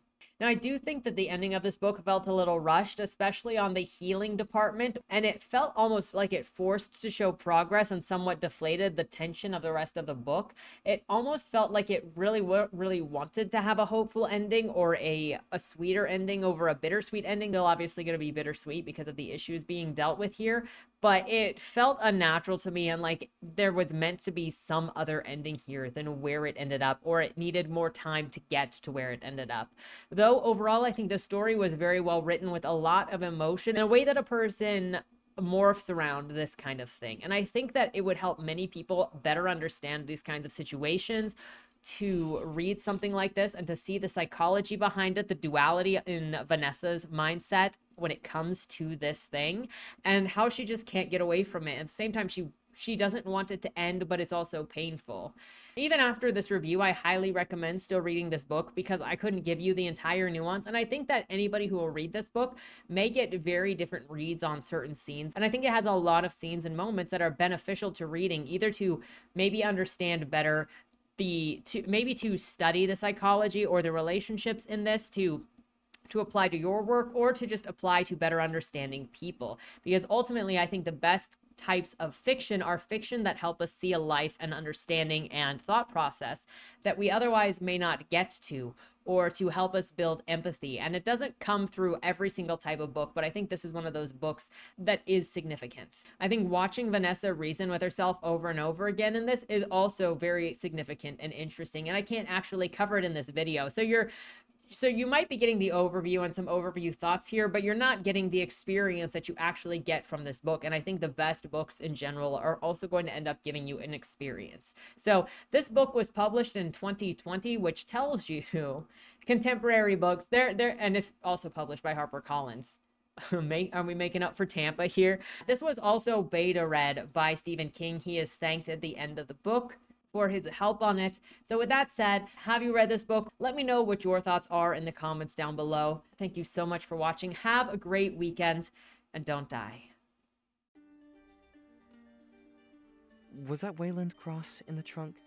Do you know, or is that something that's still being figured out? The person in the trunk was not Wayland Cross. Is he in trouble?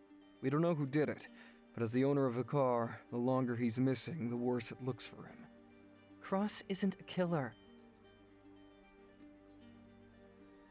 For the last couple of years, the average number of murders in Baltimore has been over 300, and it's been going up. Mind you, that's only whatever the badges count as official murder, and believe me, there are people that don't count when they die. Wayland? If you're down here, tell me. I'm not talking to the badges, I've been looking for you. They found a body in your trunk. Why? Did you do that? To the left, plain black letters read along the wall. You walked in the corridor. Once that ends, you chose the dark is on the right. My vision goes blurry, flickers black and black and black for longer intervals until I can't see anything at all. I'm not screaming anymore, but my voice echoes back to me. Where the hell am I? You're dead, Josephine. Even smart people do stupid shit sometimes, right?